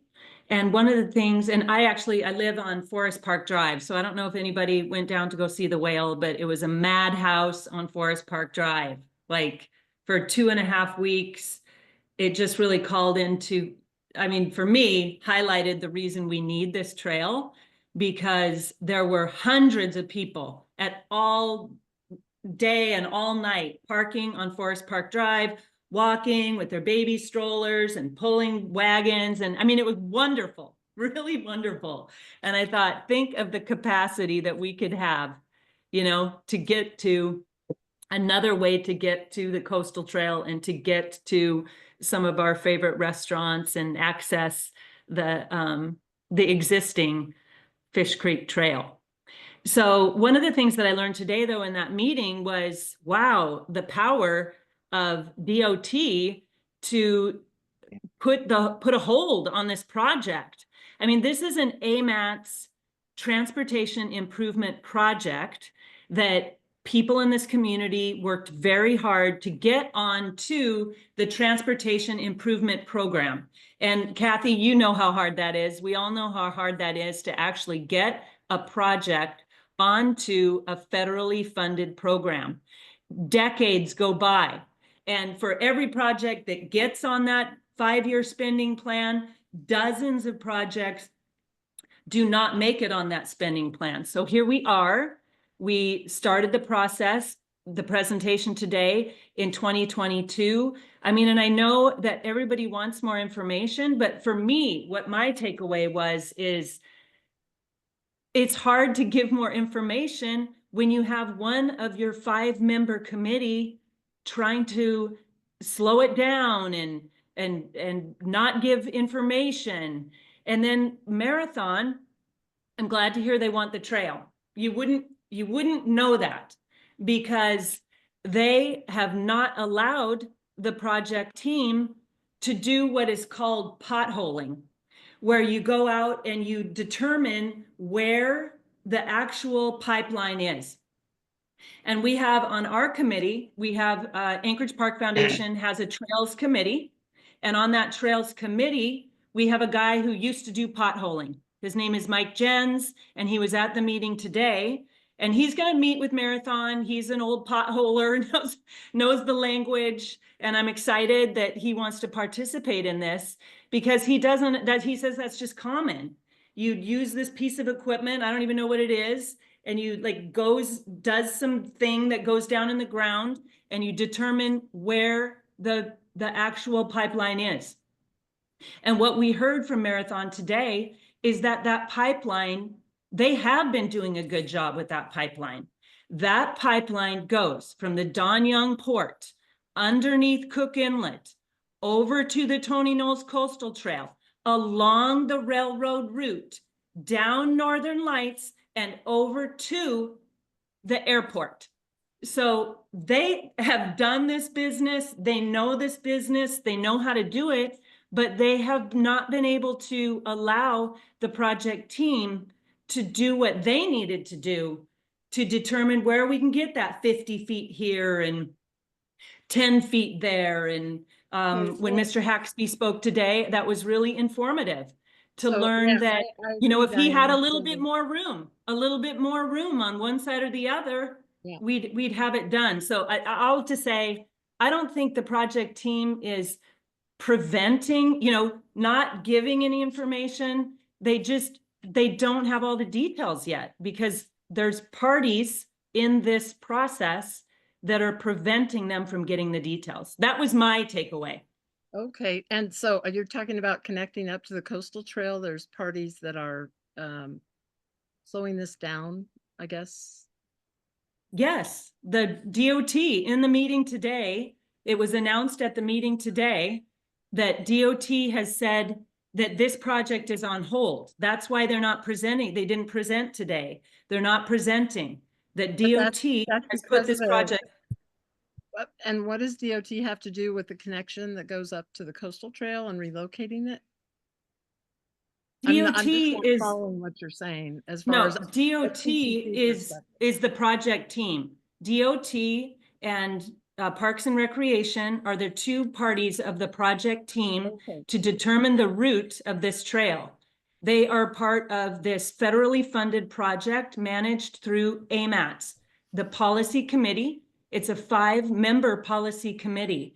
And I'll read off the names of the policy committee that are managing this project. That's who we spoke to today. There are 5 members on the policy.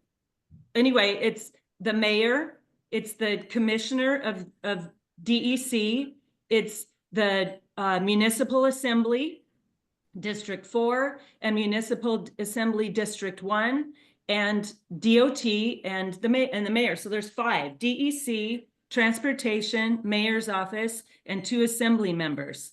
But DOT has ruled that they want to put this project on hold.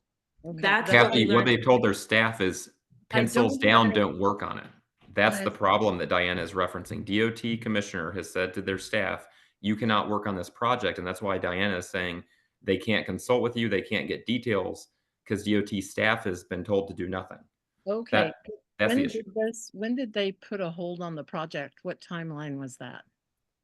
Literally just within the last couple days. Okay, well, I'm talking about that we haven't gotten any information about the northern end and relocating the coastal trail since spring when we happened to learn about it at a transportation fair. So that's kind of not relevant. Pat, and then we've got to move on because this was meant to provide information for two people that requested to be on our agenda.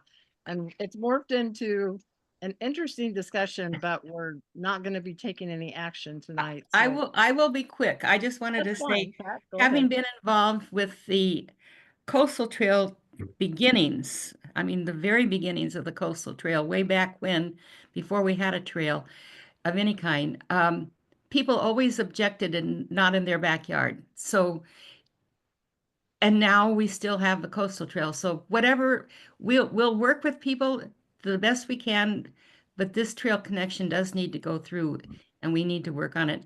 And the gas line, oil lines, they've run down Northern Lights. We worked with that when we widened Northern Lights and we did all the work on Northern Lights and we put the trails along Northern Lights way back in, I don't know when it was, back in the 70s or whenever we first did it. So we can do that. That can happen. So let's just get on with this because we're going to be talking about it again in the future. Okay, thank you, Pat. If I could, Kathy, 1 second, if you wouldn't mind. Yes, go ahead. Yeah, as a person who's representing the mayor on AMATS and has been intimately involved with the project team, I'm happy to be, and I think moving forward, I will be the point of contact for questions about Fish Creek. So if the council would like us to come back and do a presentation, we'd be happy to do that.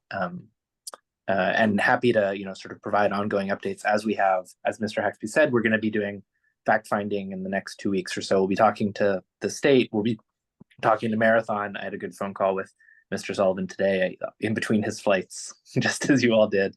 We'll be talking more tomorrow. We'll also be talking with the railroad next week. So we'll keep you all informed as we are making progress on that. This is a preferred route, but that doesn't mean anything's been locked in stone yet, and eager to get this community's feedback on that and hear sort of the voice of the community on these updated plans. So I'm happy to be that point of contact. And Kathy, to the degree you're feeling out of the loop, then please bother me. I appreciate that, Graham, because we haven't heard any feedback from anybody in so long after we passed our resolutions with our conditions and provided them. We've seen no reflection that we have been heard at all. And so that's what we're just asking to collaborate, see what we can do to make it work. All right, Kathy, I want to ask one question. Okay, yes, Steve. And my name isn't Christy. I'm just borrowed her computer. Anyway, one question. I've been involved and listened to all sorts of things about this trail.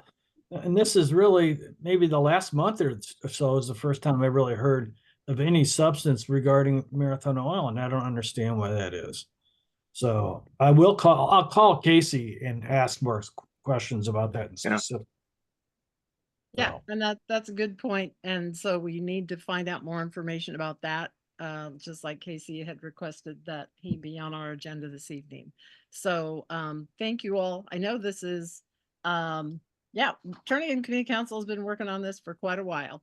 And so, we're going to continue to try and be relevant as decisions are made so that it works for our community as well as everybody who will benefit from this trail after it's built, which hopefully will be a wonderful thing.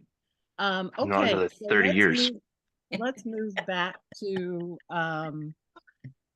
where were we? Election of Federation. I apologize that I did not recognize legislative report, and I meant to. So Carolyn, welcome as one who will be sworn in January, and congratulations on your election. And I believe that we heard from Zach, and I think that I'm not sure. Matt Clayman didn't no, he wasn't on tonight. Weigh in, but I think maybe one of his staff was, and I missed it. So are you still here for Matt Clayman? And I apologize. So somebody In the chat, she noted the big thing that she wanted to say, and Carolyn can cover it, is the meet and greet before the next session.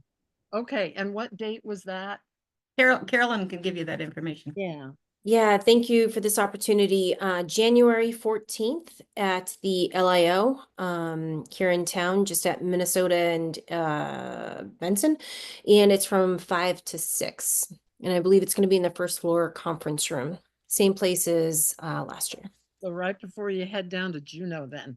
Yes. Yep. Okay. All right. Well, thank you so much. And again, congratulations, Carolyn. I appreciate it. Thank you. Okay, so let's move back to the FCC TCC delegate election that we need to appoint a delegate and a representative. A delegate and an alternative. Oh, excuse me. Yeah, alternative.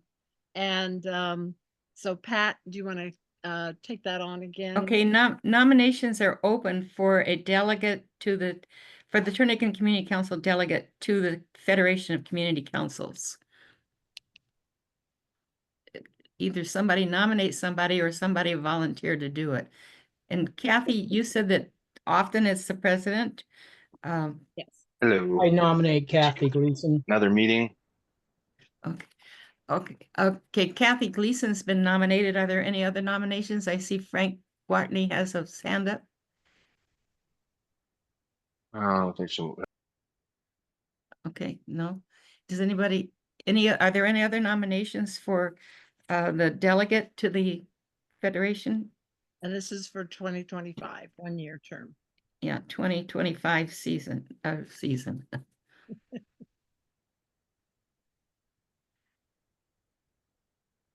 Okay, I don't see any. And then nomination, so Kathy Gleason has been nominated. Since there are no other nominations for the delegate, is there, I move a unanimous, unanimous vote. Unanimous consent. I'll need a second for your motion. Second. And that's been seconded. Is there any objection to an unanimous consent to have Kathy Gleason as the delegate to the Federation of Community Councils? Seeing none, she will be Kathy will be our delegate, and then nominations are open for an alternate to the delegate, and this could be anyone, anybody who would like to learn more about community councils. I'm thinking, can I nominate someone? I'd like to nominate Lamar Cotton. And but No. No, no. I appreciate it, but I just want to stay focused on the on other issues. Okay. But all right. thank you. Kathy? Yes, I'd like to nominate Karen Plitnikoff. She is our current alternate for 2024. And being vice president of the community council, newly elected for the next year, I think it makes sense for Karen to take on that alternate position again. Can I second that nomination? I would second that nomination. I'll second it twice. So okay, so nomination has been moved and seconded to nominate Karen to the alternate. Are there any objections? Hearing none, or seeing none, I don't see nothing popped up over here. Karen, you are now the alternate to the Federation of Community Council meetings. Thank you. Okay, thanks so much, Pat, and thank you, Karen. There's been a lot of changes in 2024 with FCC, with new staff, and it's been a whirlwind of lots of changes and lots of things going on. So, you know, it's going to just get better and better as time moves on of how they can support us and how we can support the FCC in return. So thank you. Okay, next on our agenda, which is way behind the scheduled time, but we did move to, you know, adjust our schedule, is Forest Park Drive Rehabilitation Update and Neighborhood Greenway Program. And we've got municipal PM&E and traffic engineering to kind of give a wrap on that. So who is in attendance to provide that? And the neighborhood greenway flyer went out with our meeting notice that kind of gives a heads up on what that program is all about. So not sure who is in attendance that's going to speak to this evening. Hey, Kathy, am I coming through? Oh, Donovan. Yes, thank you. Hi, how's it There you going? are. Excellent, excellent. Yeah, I'm here. Unfortunately, I don't have my camera working, but I'll be on audio, and I do have a presentation here, so I will go ahead and see if this comes through. Fingers crossed. Okay, thank you.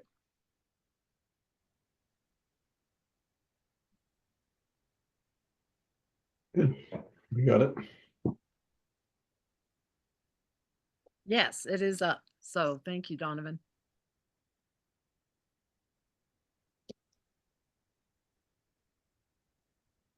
Don't think he hears us. Donovan, you might be muted. How will you know? Hello.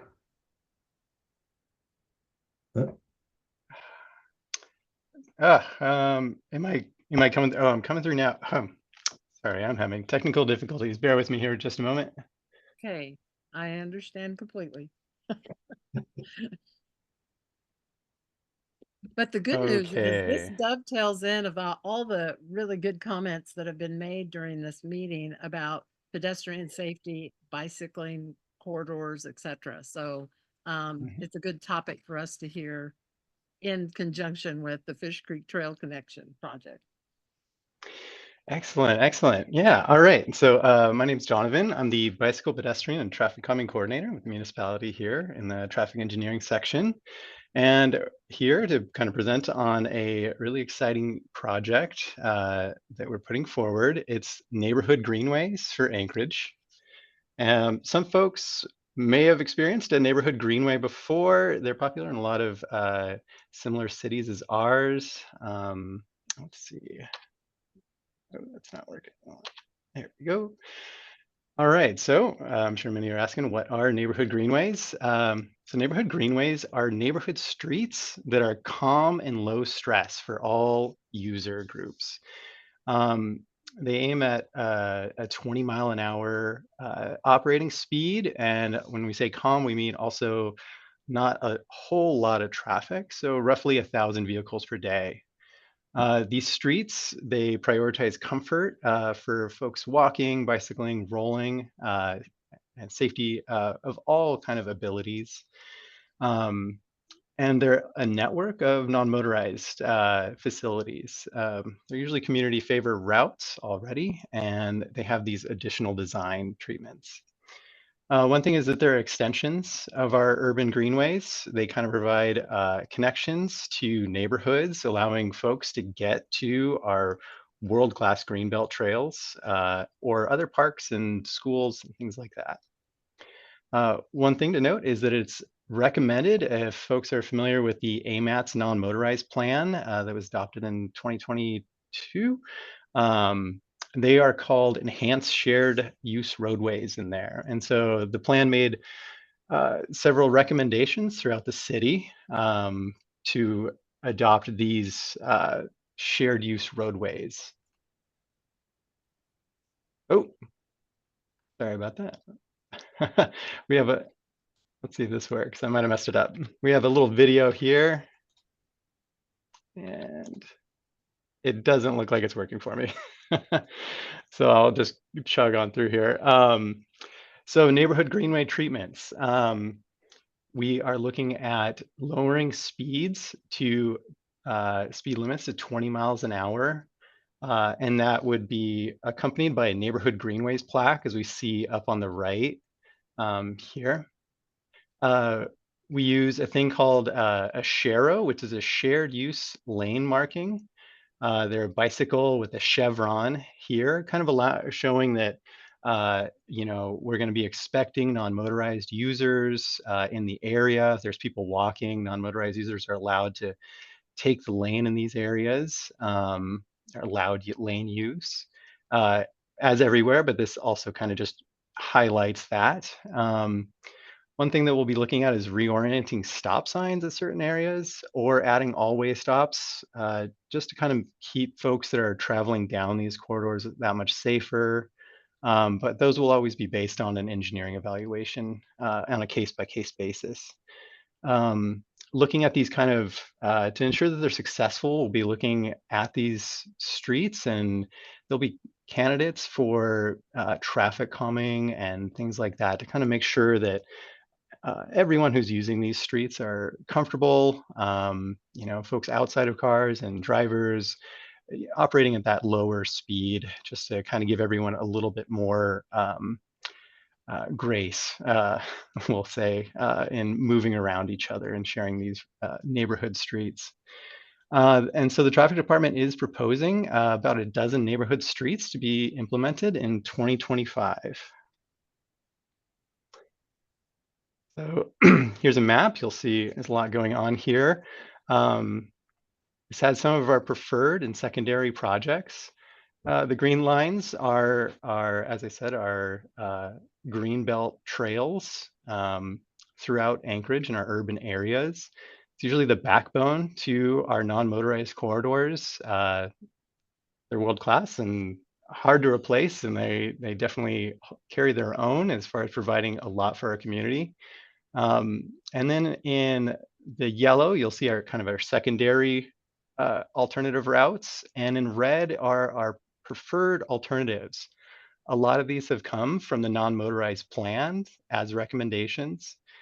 You'll see that they connect to our greenbelt trails and or parks or different interests here, and kind of just let neighborhood folks kind of get to these areas. One thing I didn't mention with the sharrows, some of these are already popular routes, but folks who are maybe interested in being more active and going places A to B, they might not know that these neighborhood routes offer great connections. And so the sharrows and waymarking signs in the area that we would have kind of help folks learn and see that the infrastructure is a bikeable area. And so, yeah, we have our red routes there. You'll see the connections. This handout, as Kathy mentioned, is in your handout there for the agenda, I believe. And so zeroing in here on our Turnagain community, at least part of it, we do have a few recommendations here from the non-motorized plan and areas that we're looking at. So if everyone's oriented, we have our coastal trail up here in Westchester Lagoon and Northern Lights Boulevard running east-west. So these are some of the connections here. We're looking for community input on what they think of the program and what they what they feel on these corridors and things like that. These have had non-motorized plan input from the community, but want to make sure everyone has a chance to try and get their input. So I'll run us through real quickly. Turnagain Parkway, kind of a narrower lane street, has shoulders that are kind of used for parking. Sometimes people put their trash out in the kind of the painted lines, and we can have those kind of sharrow areas to give folks the opportunity to take lanes when they need to, if they see parked cars. It already has traffic calming along this roadway, gets folks from what's on a bike lane here on Wisconsin Street. The bike lane actually drops out about here, so you have the option to take the sidewalk, or we're looking at maybe adding a sharrow before that. A lot of bicyclists appreciate the safety benefits of being seen in the lanes. So crossing there and getting folks down to the coastal trail. Barbara Street here on the Fish Creek Trail. There's just a little neighborhood section here that goes up to the bridge that was mentioned earlier. So you'd be surprised how many folks may frequent this trail and not know that this trail kind of continues here. So the wayfinding and sharrows help people just discover these. pathways and connections in our area. And then finally, we have Forest Park Drive, and that connects from Northern Lights up here. Kind of gives the neighborhood opportunity to have a little bit slower street to get up to the coastal trail.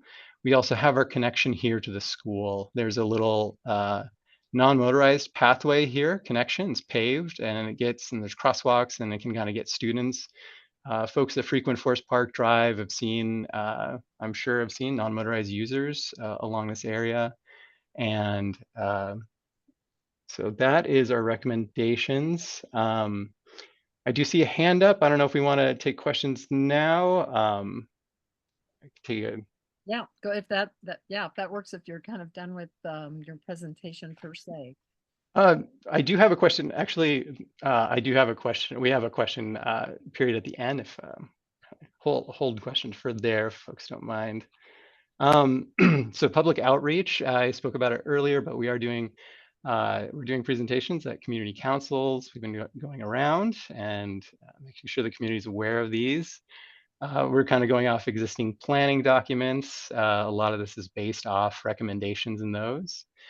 We do have a interactive survey open. I'll put this link in the chat. And quickly, a website coming soon. I think I can click on this, and I don't want to take up too much time, but it looks like this. It's interactive. You can kind of zoom in and see these connections a little bit closer. And you can add your comments here, if I could do it. So you can add comments, you would click, and you can, you know, a spot that you're looking at, and you have your comments and information there, and that will send us. You can even do, let's see if I could do this. If you have a recommended route that you'd really like to see, just picking at random here, you can make a route, and it says double click to complete. And so you can propose routes and things like that if you have suggested routes. And I think at this point, I'm going to hand it over to the project team here to talk about the Forest Park Drive project that's existing. And I think folks at the Community Council are well aware of it. Okay, thank you, Donovan. I appreciate it. Hi, for those of you that don't know me, I'm David Darrington. I'm the project engineer, design engineer for the Forest Park Drive. I presented at the Community Council, probably about a year ago, and I'm representing PM&E for this project. Our update is actually pretty simple. Basically, the foundation of the project is moving forward as planned to add narrower lanes in the design and repave the section of Forest Park from Hillcrest to Northern Lights. The greenways, neighborhood greenways part, traffic came to PM&E probably about a month ago, about the same time that the Community Council was provided the design to review with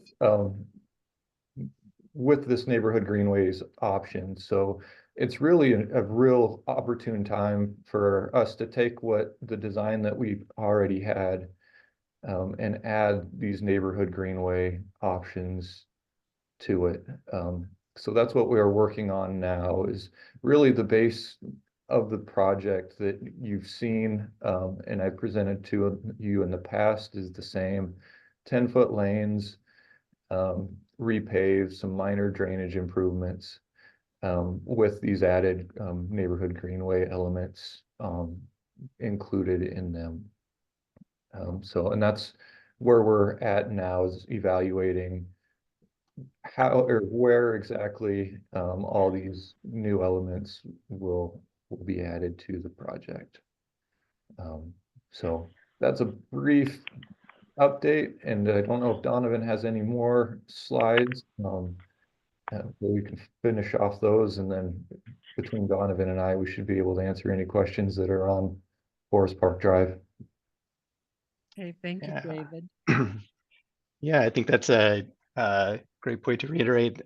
The project's kind of going forward as planned, and we approach PM&E as an opportunity to take a project that's getting constructed and asking them if we can include these or seeing to include these in here. We noted that the non-motorized plan does have the project area as a high priority for a enhanced shared roadway. And yeah, so we want folks to know that it's a very similar to the project in just about every way. We'll have some sharrows, some signage, and a reduced speed limit. And we're looking at a potential traffic calming in the area. Sometimes we see with new pavement, we'll see higher speed limits or operating speeds. So kind of anticipating that in some ways. And yeah, I think we can go to questions. Okay, great. Steve Montooth, I think I saw your hand up. Yeah, you Steve? did. Yeah, you did.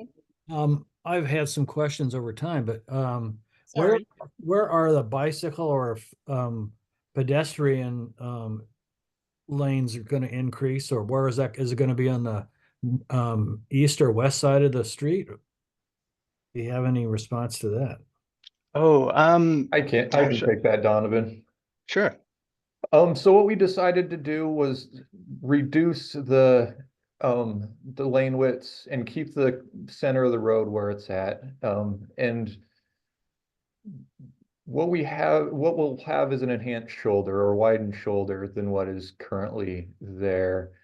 So it creates about a 4 foot to 5 foot shoulder that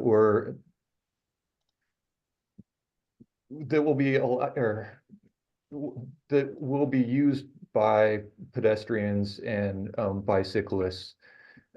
We can't, for a couple reasons, we're leaning away from labeling it strictly a bicycle lane. There's a couple reasons for that with code. If you label it a bicycle lane, really pedestrians aren't supposed to use it. Additionally, it's recommended that we have at least 5 foot width for a bicycle lane. And there's a couple sections through the corridor there that we won't get that full width. So we're essentially widening the shoulders for pedestrian and bicyclists and strollers and what we classify as vulnerable users to utilize throughout the corridor on both sides. And by the way, is that east or west side we're talking about? So on both sides of the roadway, it'll have a widened shoulder, a larger shoulder than what is currently out there on both sides. And that Kathy, this is Marnie. Forest Park Drive, right? Forest Park Drive specifically.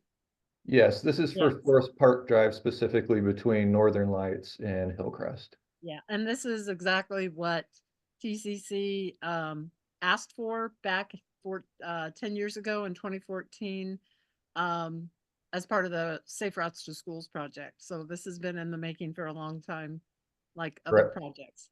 Yep, correct. Kathy, I've got a quick question. This is Marnie. Yeah, and then other hands are raised too. Yes, Marnie, go ahead. Yeah, I'm wondering if when you talk about traffic calming, are you now including the possibility of a speed hump or two? And also, the work that we've done with Forest Park has been limited as far as the neighborhood goes, just between Northern Lights and Hillcrest. And as I understand it, you're thinking about putting some new markings down Belmont and also further on down Northern Lights or Forest Park past Hillcrest. Is that correct? I'll answer. Yeah.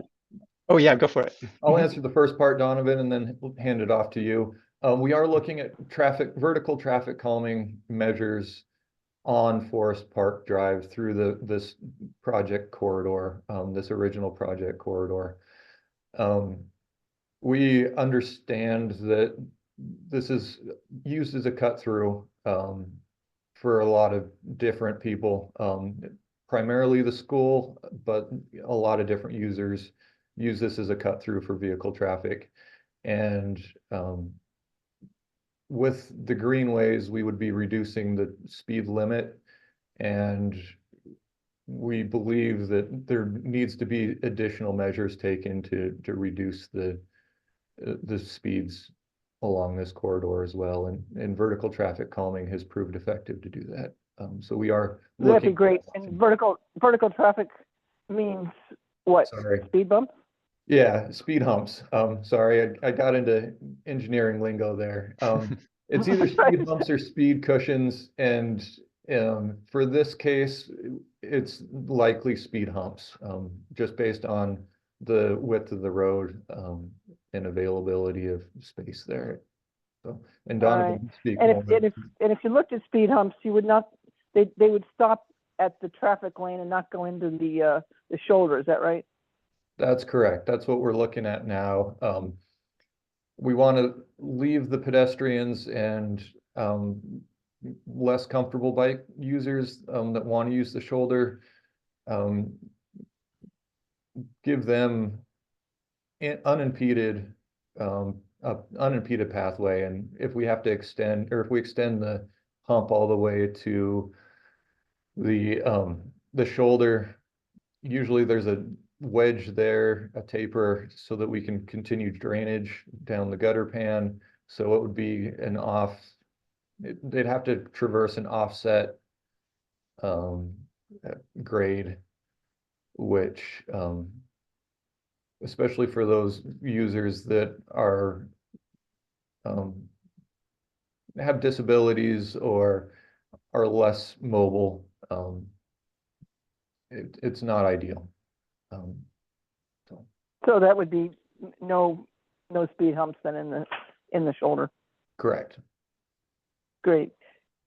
And as far as outreach goes, the work we've done so far has pretty heavily involved the community. And I have not, and none of us have talked to anyone on Belmont or beyond Hillcrest about new symbols, new markings, new speed limits, anything like that.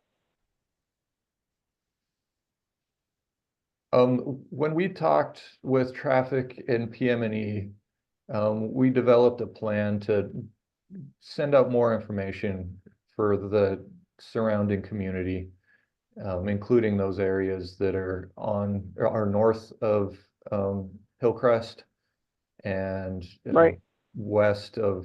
east of Forest Park. So we're working on some flyers that'll provide essentially the information that you see here to a little bit more broader of the community. Okay. This sounds great. If we can actually get this done, you're looking at this coming summer, correct?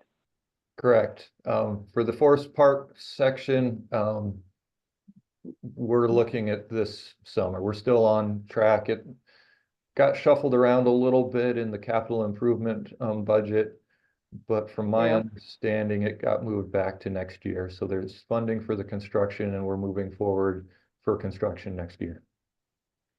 Right. Great. Okay, All thank you, sounds Marty. good. And so how long are you taking public input online? When will that close?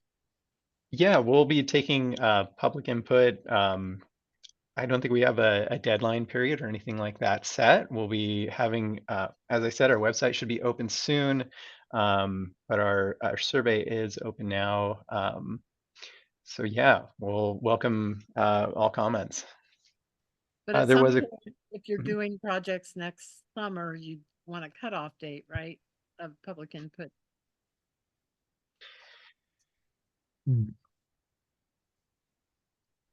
Maybe for the Forest Park Drive, I'm not sure from the project team as far as are you asking about the Greenway or the Forest Park Drive project, or? Well, I guess well, as Marnie pointed out, Belmont Drive hasn't really been our focus of ours. And then plus you know, with the other two street, Barber Street and Turnigan Parkway. Um, you know, I'm just asking, we probably have something on our agenda again next spring, if, you know, more specific, if that's helpful, or I just don't know when to tell people, okay, you better get your input in by X because they're going to be constructing by Y. Mm.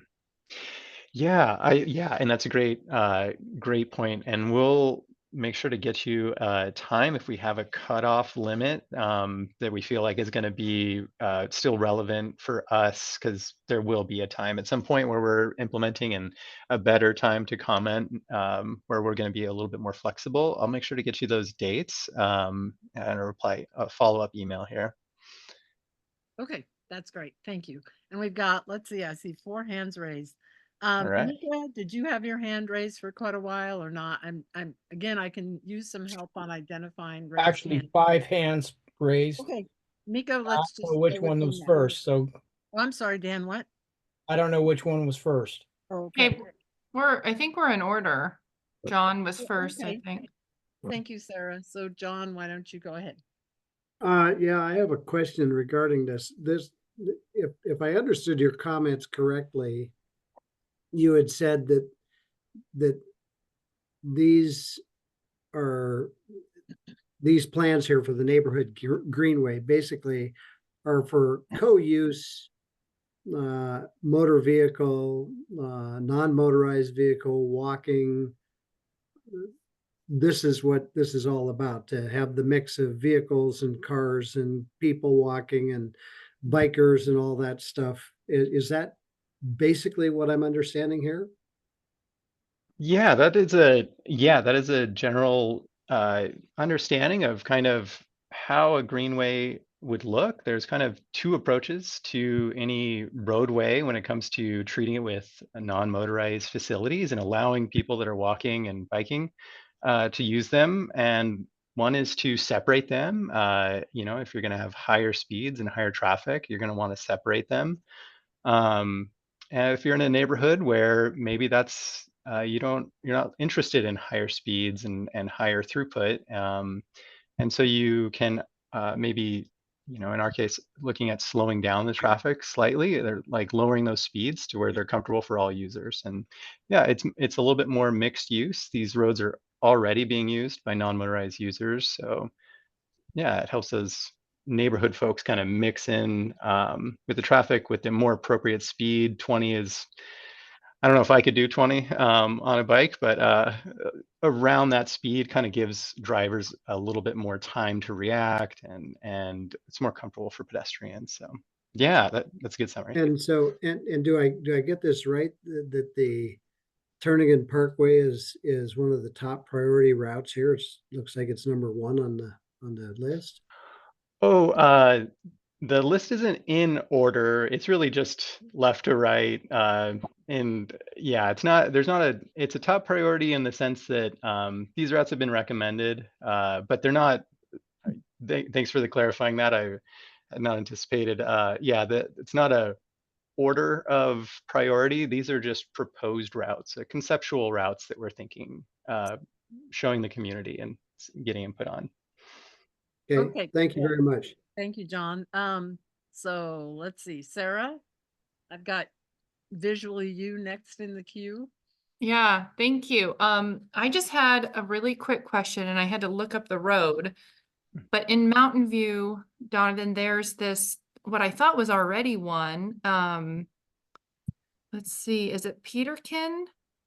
Yeah, Peterkin. Yeah, exactly right. Okay. Mm-hmm. So I think it's on your map there, but it's yellow next to J. Yeah. And I know we don't live in Mountain View, but because everybody does the Moose Loop, listen to me, but a lot of people like to do the Moose Loop. We end up over there, which is great.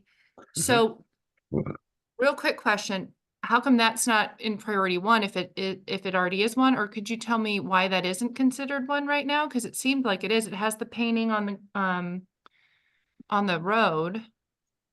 Yeah, I'd say kudos for being really insightful on that. So Peterkin is we've labeled before in our city as a bicycle boulevard, which is kind of one of the reasons that this has been a tested concept that works for Anchorage. So there is the Peterkin, and when we have it in yellow there, we're looking at maybe rebranding it from a bicycle boulevard and re-looking at it, making sure it's working well. It is already a bicycle boulevard, so it's kind of a secondary priority to do that this maybe first round. That doesn't mean in a future timeline, or if it gets more attention, that it won't get elevated.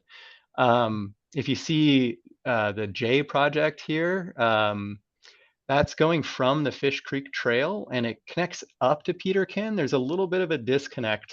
One of those things where a lot of folks are unaware of that Peterkin Bike Boulevard because they're going from the trailhead here and there's just not quite enough guidance. So a priority that we had marked here would be to kind of get that extra bridge, that gap filled there to get folks up to the existing Peterkin Bicycle Boulevard.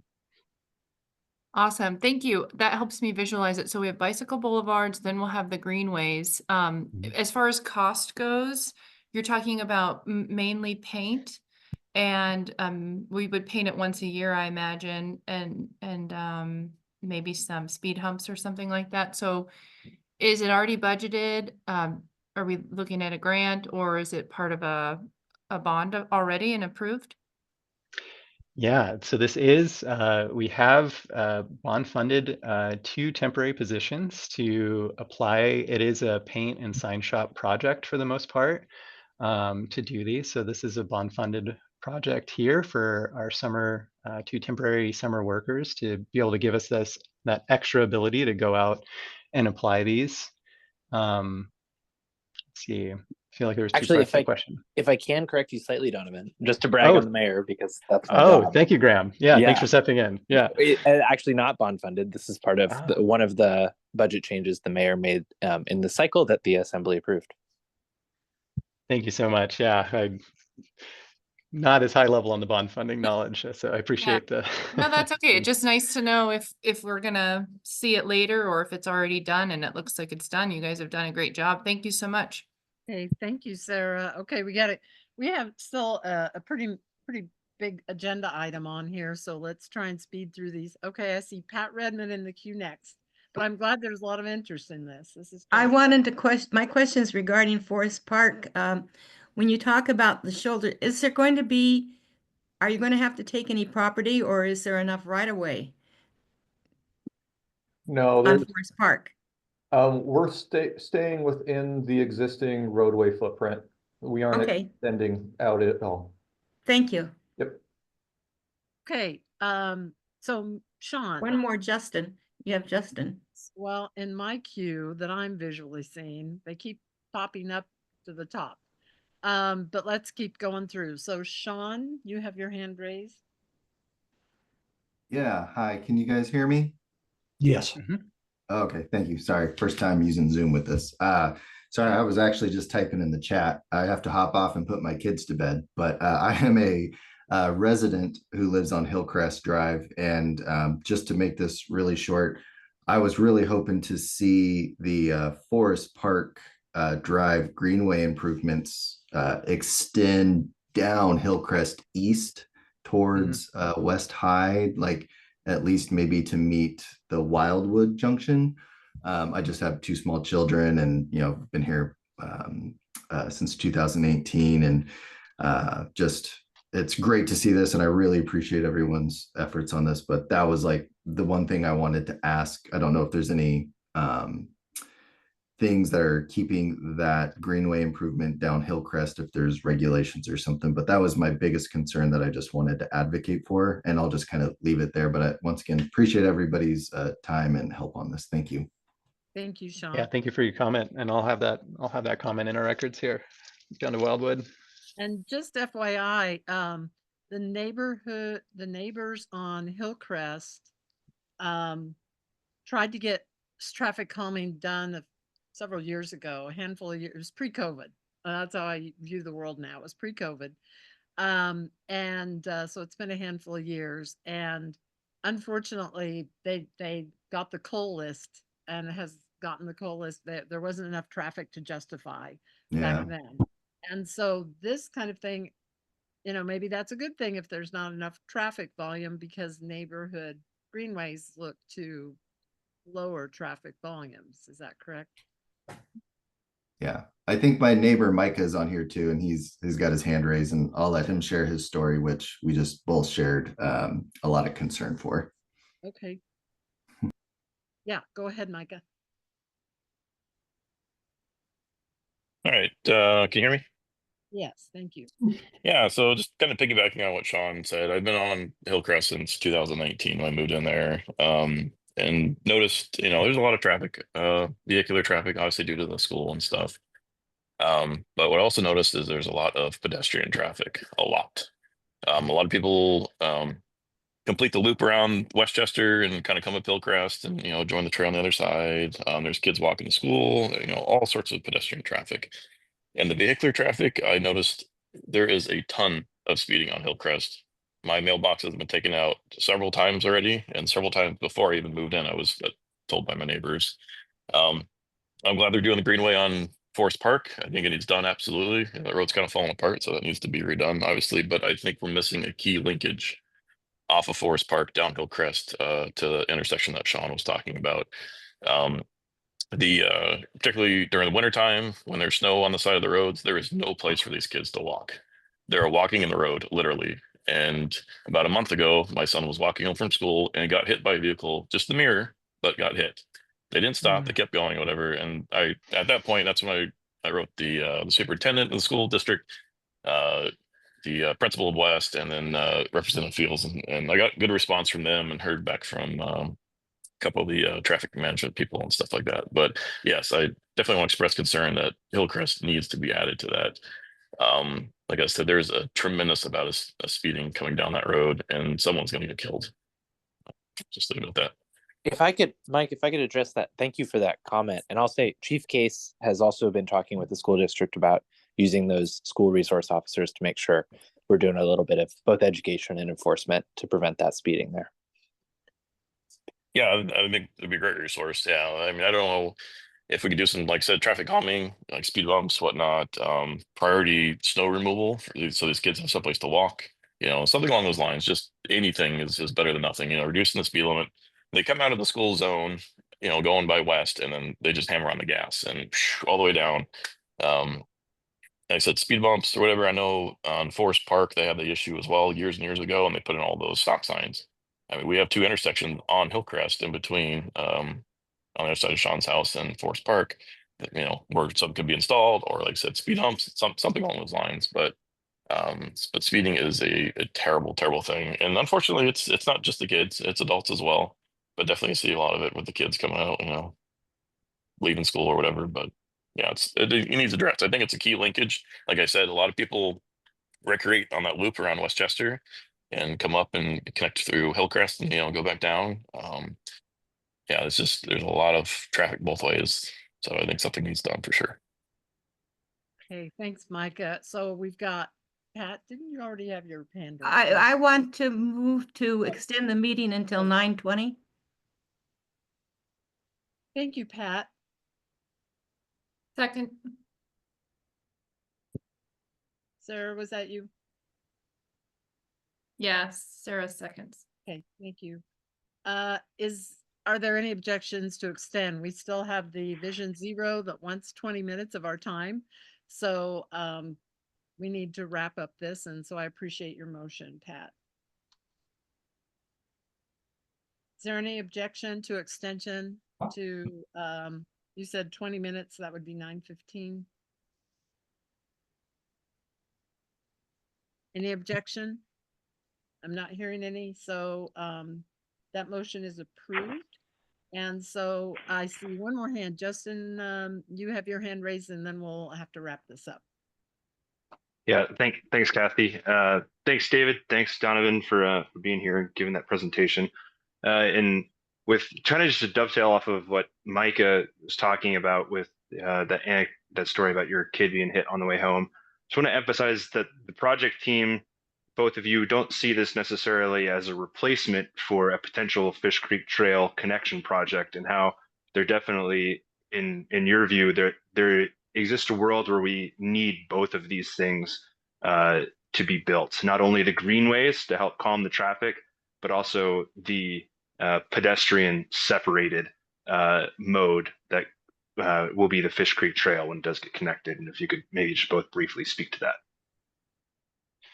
Yeah, I could, yeah, I could take a point on that. Yeah, the trails, yeah, our neighborhood greenbelt trails are their own type of facility and definitely not there to replace any others. We have our, our trails definitely offer a different set of uses and things like that. So we're definitely not looking to replace any projects across Anchorage here, just a couple bridges, and giving folks access from specific neighborhoods and across neighborhoods to our green belts.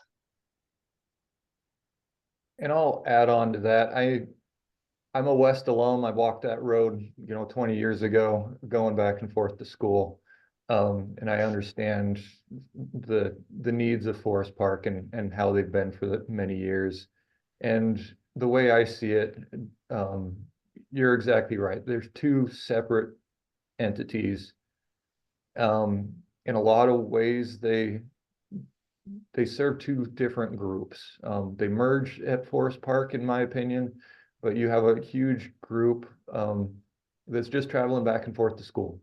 And there's that influx of pedestrian and bike traffic and car traffic at the beginning and end of school. And then you have the recreational users that will use Fish Creek Trail and Forest Park. So I agree, and I hope I'm not speaking out of turn for PM&E, but I believe that they're seeing it as the same. This is in no way a replacement for Fish Creek. Okay, thank you, David. I think we'll have to call it quits. This has been a really good informational presentation, and I appreciate Donovan and David for coming and providing info. So I encourage everybody to go online, fill out a survey on the streets that you were asking about, and maybe some other areas that you think could have the same treatment. And we look forward to hearing more about it before implementation next summer. So thank you so much. Thanks for having us. You bet. Okay. We'll dispense with the land use committee report since we're running so late, and we'll get to the Vision Zero presentation. And Anna, I know Boson, you've been waiting very patiently, hopefully for a while now. I encourage everybody, if you can, to stay with us while we have this last agenda item. Thank you. Good evening. Yeah, my name's Anna Boson. I'm the Central Region Traffic Safety Engineer for the Department of Transportation. I'm glad I listened in and heard a lot of concerns already regarding safety for non-motorized users, and appreciate everybody's support for the user group. We're going through a hard time right now in our community. And so I just dropped a link in the chat.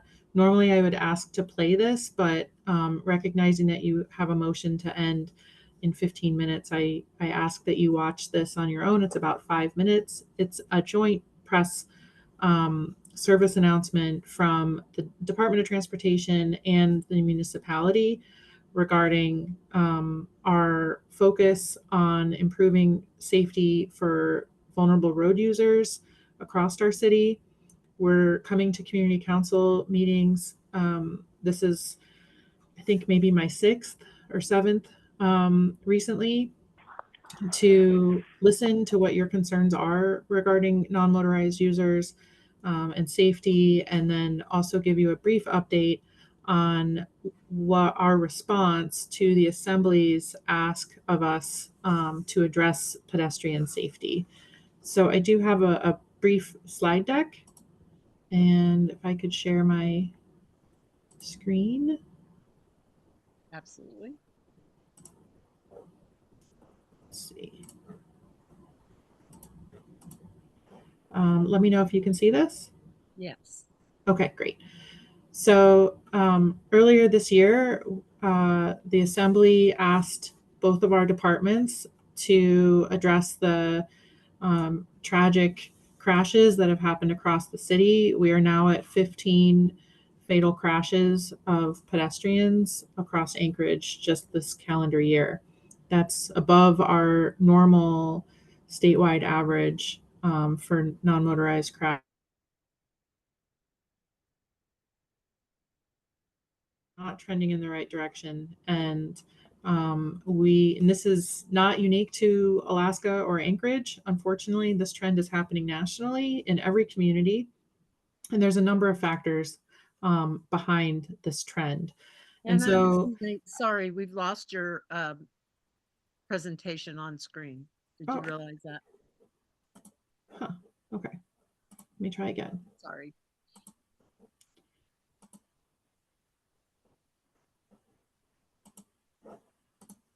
Yeah, it said that thing was being recorded. Okay, you're back on. Okay. So thanks for letting me know. So the US DOT has taken a new approach to safety that is called the Safe Systems approach.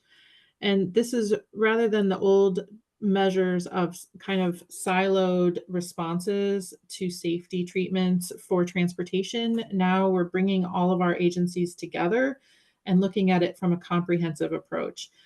Donovan, that you heard from earlier in the meeting, as well as I think I saw earlier, Brad Coy, his department and my department, as well as the police department, have been meeting on site to these crashes to learn the contributing factors, the things behind it that are happening, the human aspect of it.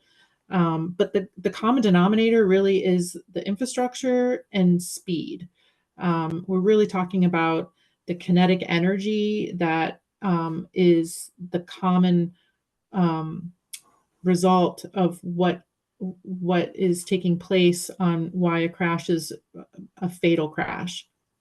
And so tonight we want to hear from you on what your thoughts are on trying to reduce that kinetic energy.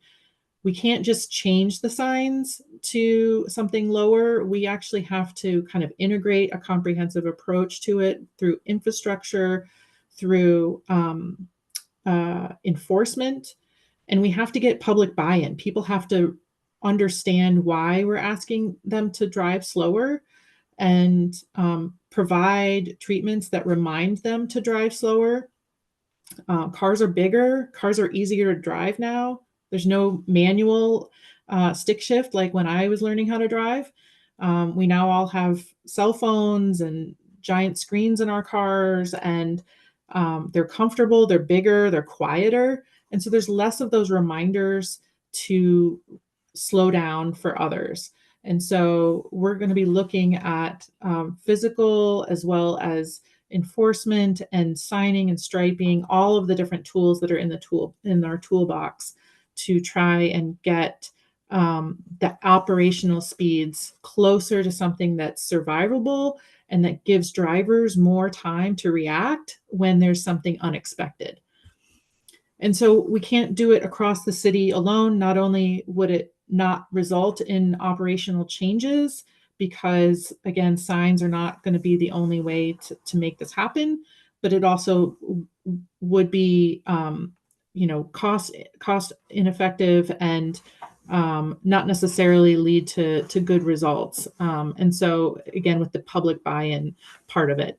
So our agencies came together. We've been meeting almost weekly since the end of September with leadership, executive leadership, and again, stakeholders and our technical advisors and enforcement to come up with this priority list of locations. And this pulls from other plans that are across the city that have already been adopted by agencies like the Metropolitan Planning Organization has been involved, and they've already paid for lots of safety plans and long-range transportation plans. DOT has safety plans, and then there's national best practices that we've been pulling from. And so this list on the right, we're focusing on the data that shows that Tudor and Muldoon are most likely the places that we can start that have already a lot of the metrics that can support a 35-mile-an-hour roadway through there and would have the most benefit for people outside of the vehicle. And then we're also taking advantage of some projects that are already on the books right now. You might have seen that Elmore Road was under construction this summer. The contract is still open, so we're looking to adjust the speed limit through there. And then same with Spinard Road, it's under contract right now and looking to be in construction, I think, in a year. So we're looking at taking advantage of every opportunity to move the needle on safety and make changes that could support a 35 mile an hour or lower speed limit. And so just to quickly go through this, you might have seen speed feedback signs posted. I know the city has been going through putting those and moving those around. Those tend to be helpful for people to remind them to slow down, or and that's kind of a temporary treatment until we can get the infrastructure projects going. We're also looking at signal timing and bus route timing adjustments. We're looking at pilot projects on lowering the number of lanes in corridors. So one of those that's in your area would be Northern Lights. And Northern Lights from Lois Drive to all the way to Lake Otis is already under a contract for pavement preservation. And so we're looking at piloting a lane drop through there that would reduce it from 4 lanes to 3 lanes. And then from the section on Minnesota to Lois would drop it to 2 lanes. And that has the benefit of then when you only have to cross 2 lanes and you lower the speed limit to 30, you could then add surface crosswalks and enhancements like rectangular rapid flashing beacons and lighting and things that can enhance a crosswalk there. And that was a location that one of the fatal crashes happened this summer, was near the Cars Aurora parking lot there. Let's see, why drop a lane? Well, we also know that we are a winter city and we need a place to put snow. And so dropping a lane offers a place to separate non-motorized users from the roadway traffic.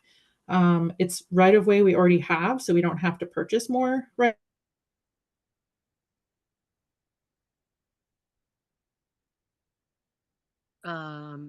Anna, are you still with us? Oh boy, it cut me off again. We can hear you now. Okay. Yeah, That's sorry. Keeps dropping me off of this. Let's see. Okay. Can you see now? Yes. Okay. So these are some photos from Montreal, so another winter city, in Toronto, and what they're doing to reallocate that right-of-way space, and therefore they don't have to purchase new right-of-way, they don't have to extend the footprint of the existing roadway, but instead reimagine that space to be snow storage, to be buffer for people from the sidewalk and from the roadway, and it's a traffic calming kind of effect, and reduces the wear and tear on the roadway as well. The police have been doing additional enforcement, and so I won't go through all of these statistics, but I'll let you know some of the contributing factors for crashes that have happened so far this year. Driver impairment is almost 40%. Tinted windows on vehicles that are involved in these fatal crashes, almost 40%. And then speeding has also been a contributing factor. And I'll also tell you that the size of the vehicles that are involved, they've all been very large vehicles. They're all pickup trucks, big SUVs, etc. And so I drive a truck, so no judgment, but it's just a matter of us being really aware of the blind spots and the height of our vehicles that maybe other people can't see people crossing in front of our vehicles. And so we'll keep going here. Other things that we haven't covered in this meeting, that you feel you need to share with our department. We do have this link, dot.alaska.gov /be safe, and you can enter anything in there that might be a concern in your neighborhood, whether it's a city or DOT road, and then we will get that feedback and try and incorporate that into our projects. if you want to learn more about our response to the assembly, we have also hyperlinks in here to the Transportation Committee meeting that happened on October 16th, as well as the full report that we submitted to the assembly on October 8th.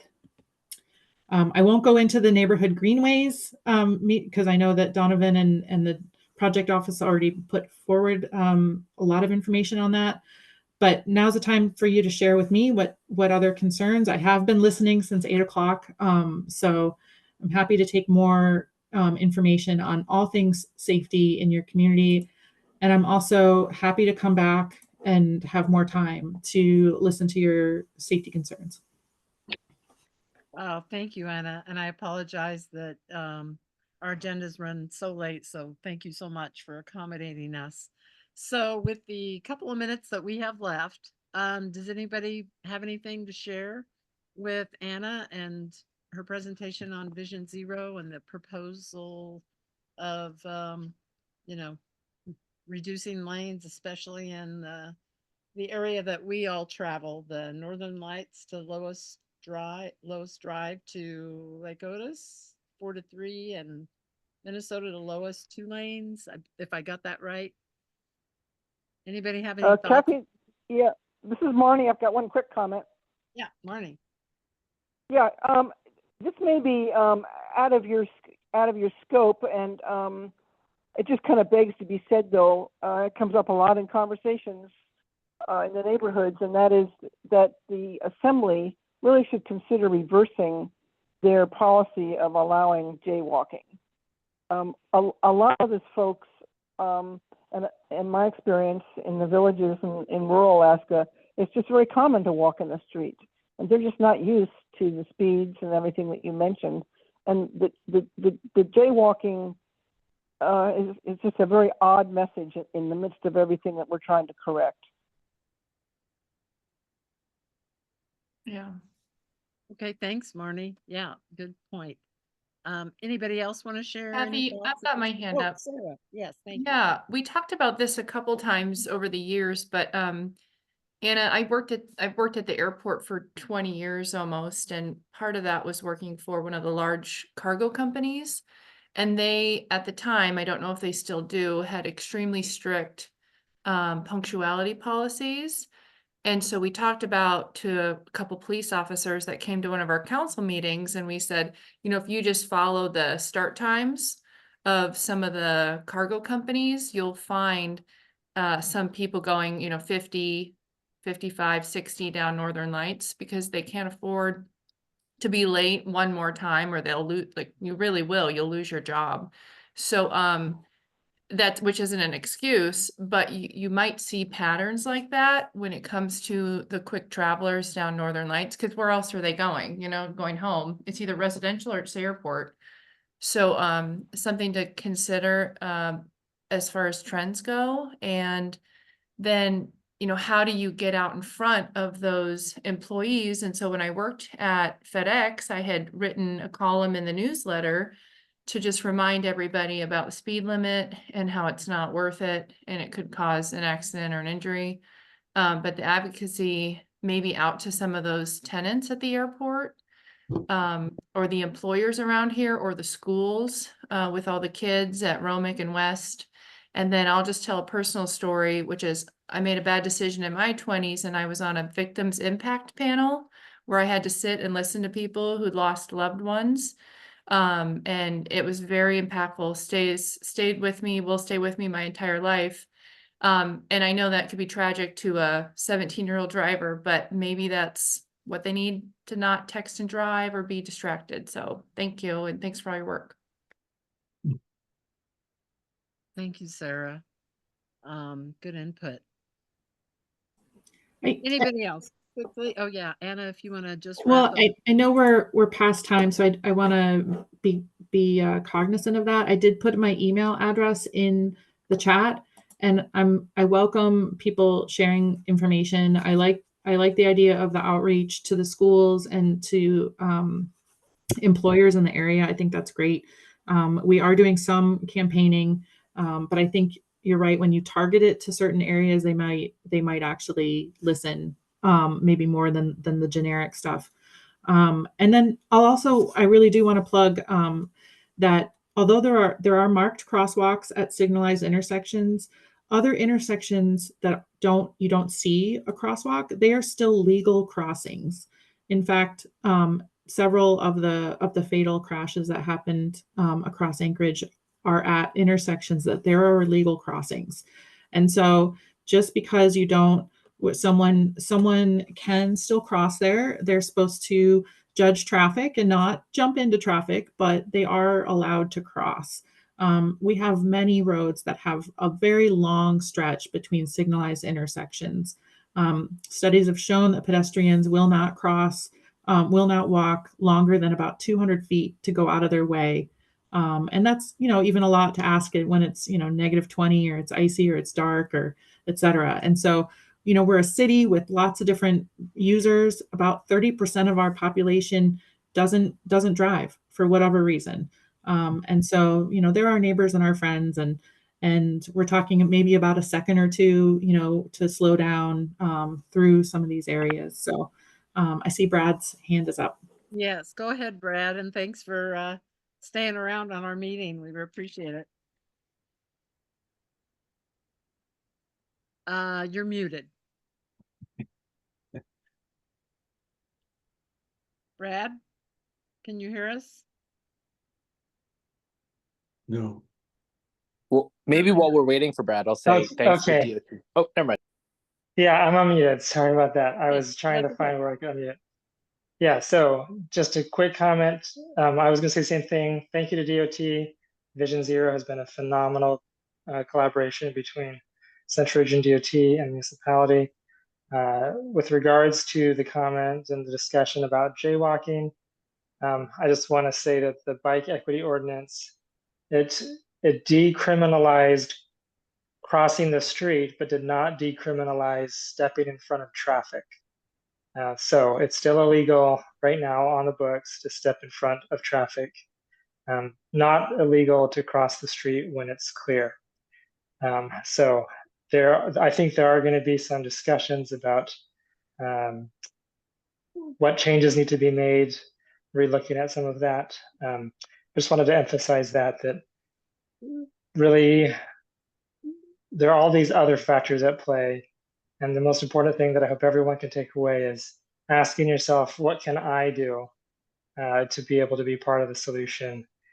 And so I just really encourage everyone to continue being mindful. And we appreciate being able to come and speak to all these different topics. I appreciate Donovan coming and doing a great job of representing my department to convey what we're thinking of doing, and Anna for all of her work as well. So thank you. Okay, thanks so much, Brad. I think that we're already 5 over, and so I need to entertain a move to adjourn, unfortunately. This is Pat. I'll move to adjourn. Okay, can I have a second, please? Morning. Karen, second. Okay, is there any objection to calling it a day at our meeting and adjourn? I don't see any objections. Thank you, everybody. Congratulations, board. What? Congratulations to the board. Oh. Well, yes, thank you for doing this hard work. Thank you. So thanks so much, everybody, for hanging in, and lots of good stuff this evening. And we will continue all this information, dialogue, collaboration. That's what we strive for. Yeah. Good night, Thank everybody. you. Thank you. Good night, everybody. Merry Christmas. Yes, happy holidays, everybody.